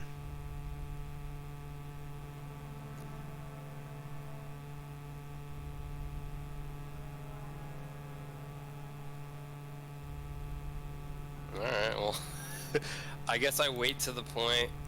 Yeah, I know, Sarah. I guess I wait to the point, when the invitation from, the, home, comes, not invitation, but where he wants to meet me. Yeah. So you've got your ear, you're kind of trying to listen closely. And you hear... Can't really hear the voices inside the tent. But we do get to a point where Holm looks to you, Flint, and says, I want to meet this priest. What are you doing, Flint? Should I go get him? Or will he come with me? I'll come with you. And he stands up from his chair and he looks at the other two leaders and he says, enjoy the ale. Avoid the crowd. I'll be back. I can't wait for him to open up walk out the tent and just see a dwarf covered in a blanket and be like, this is our cleric. Just hiding. Help me! So he stands up and he looks at you, Flint, and he says, "Lead me to him." I get out of the tent and immediately look for Avon. So you step out of the tent first. Holmes right behind you. Damien, are you staying with the other two or following Holm and Flint? I'll follow. Okay. So it's Flint. Before I leave, though, I give them both a nod and I say, "Thank you for nodding this." And then I walk out. So the other two dwarves sit there, kind of sipping and looking at each other and watching you as Flint leads you out. Holm right in front of you. Damien, you're in the back. And you step out. Flint. You look to your left and you look to your right, and you see on your right Abot kind of standing there, and just a sea of dwarves around him. You can't see Carrick, but you do see Abot standing right there, kind of towering above everybody else. It's about 40 feet away. I yell. Do I see I yell for him. again? Avon, You do see him. get me Carrick. Abot looks around and just. It's like he's like right next to you. Flint just can't see him from the angle. Oh, okay. I was confused by that. Abot rotates his head and then rotates his hips to look down at Carrick. Garrick, Flint is requesting for you. Is it Carrick just takes the blanket off, he puts it in his pack, and he stands up and he looks for Flint. I'm Okay. moving towards Avon. You stand up and you kind of like look around, and it's just a sea of dwarvish heads, and you start pushing your way through the crowd, and you guys meet, and you run into Flint. Carrick, you're standing there. What are you guys doing? You don't see Holm or you see Damien kind of in the back, like just exiting the tent, but you don't see Holm. Again, it's just a sea of dwarvish heads, and everybody's at kind of the same height. I look back. Holm is following me, right? After I say Yeah, he's like 10 or 20 feet away, and you're in this crowd. And as he walks out, there's just a sea of boos and yelling. A couple people actually throw things at Holm, and they just kind of hit him, and he doesn't even react. I look to Holm and I say, Carrick is here. Do you want a better place, or do you want to talk to you? He kind of pushes past you, and he comes up to you, and he's kind of standing 5 feet away from you in the sea of dwarves, and there's dwarves all around him in a circle, just yelling at him, obscenities and swears in dwarvish, as well as, my leader, don't let us fight, don't make us fight, or, we'll kill them all, we'll kill this. It's just people just screaming, and you, Carrick, and Holm are face to face in this moment. Flint by his side, and Damien right behind him. And he says, "So, you're the priest." I wouldn't call myself a priest, but The that's priest. probably how Flint described me as. The priest denounced by his god. The priest that's gonna save us all. That's been denounced by his god. I didn't say I was gonna save us all. He looks at Flint He does. He and looks back at you. Stubborn.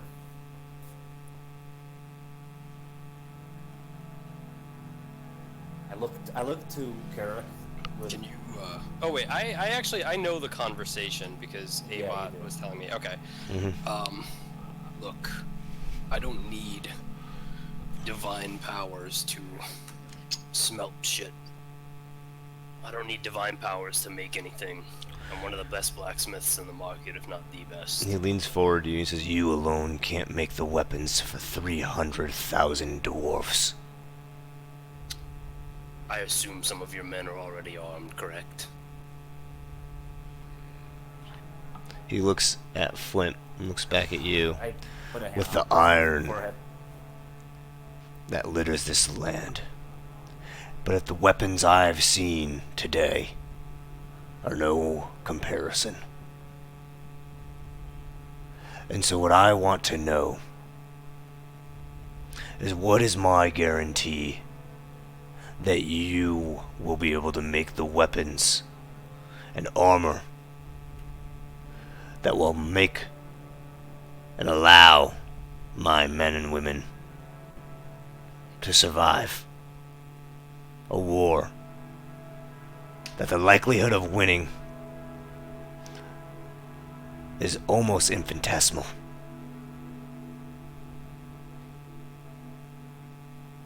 Listen, Master Holm. I can make you, with or without power, some of the best weapons and armor you'll find. I can't give you any guarantees that you'll win.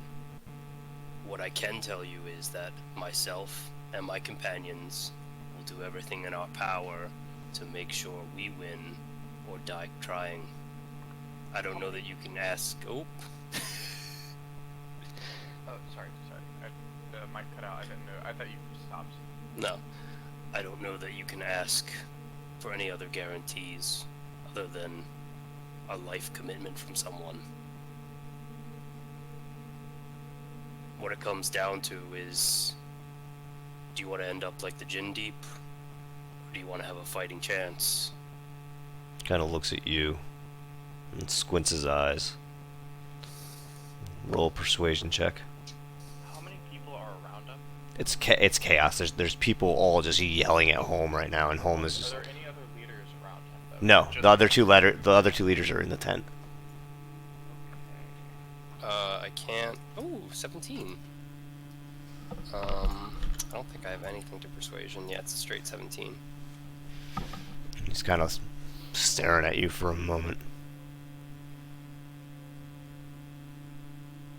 And he kind of puts his two hands out and he says, "Give me your hands." I do. He grabs the back of your hands and turns your palms face up. And he's looking at your palms.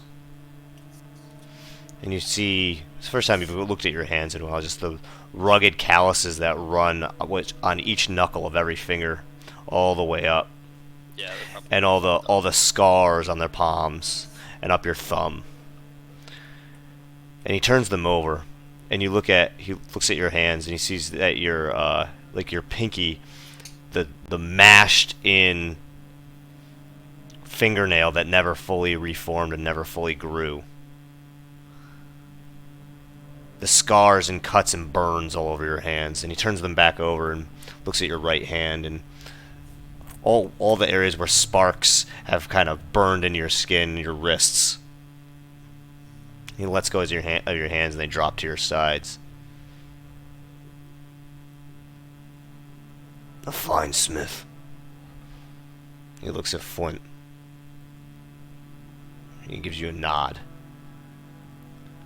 And he turns around. He looks at Damien, looks up at Damien. And then looks back down past Damien at the dwarves. And he says, "Fucking move!" And the dwarves just kind of part.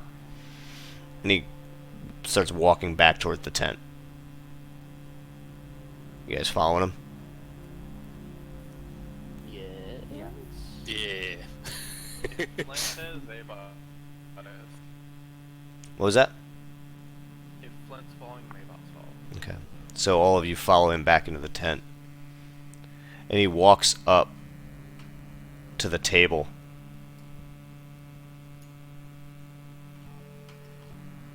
Where the other two dwarves are sitting and chatting about something. And they kind of stop their conversation and look at him and say,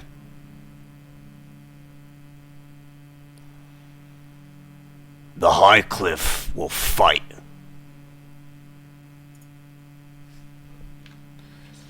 And he looks back at Carrick.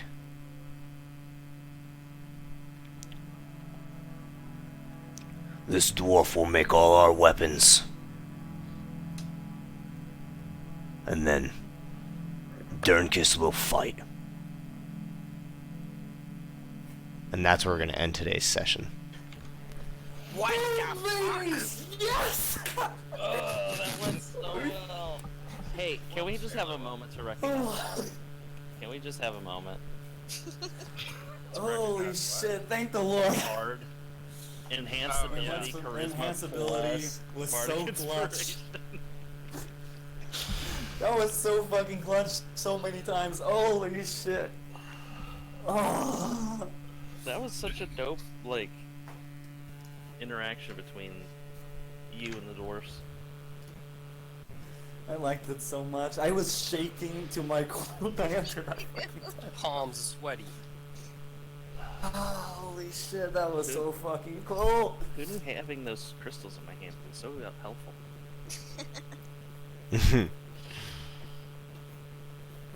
Oh yeah. So, I really liked Flint's fucking speech towards them when he actually walked in and got the ball rolling. Yeah. Hell yeah. holy crap. I was so scared and I'm still shaking. I wasn't Wait. sure that was gonna go that way. When you misty stepped away, I was like, wait, I can do the same thing. I forgot I got that at level 8. Hmm. Since Flint didn't event Frankie, anything. I've got to go. Fun session. Thanks for running it. It was a great time, everybody. All right. Adios. See you soon. Bye. Yeah, it was a good session.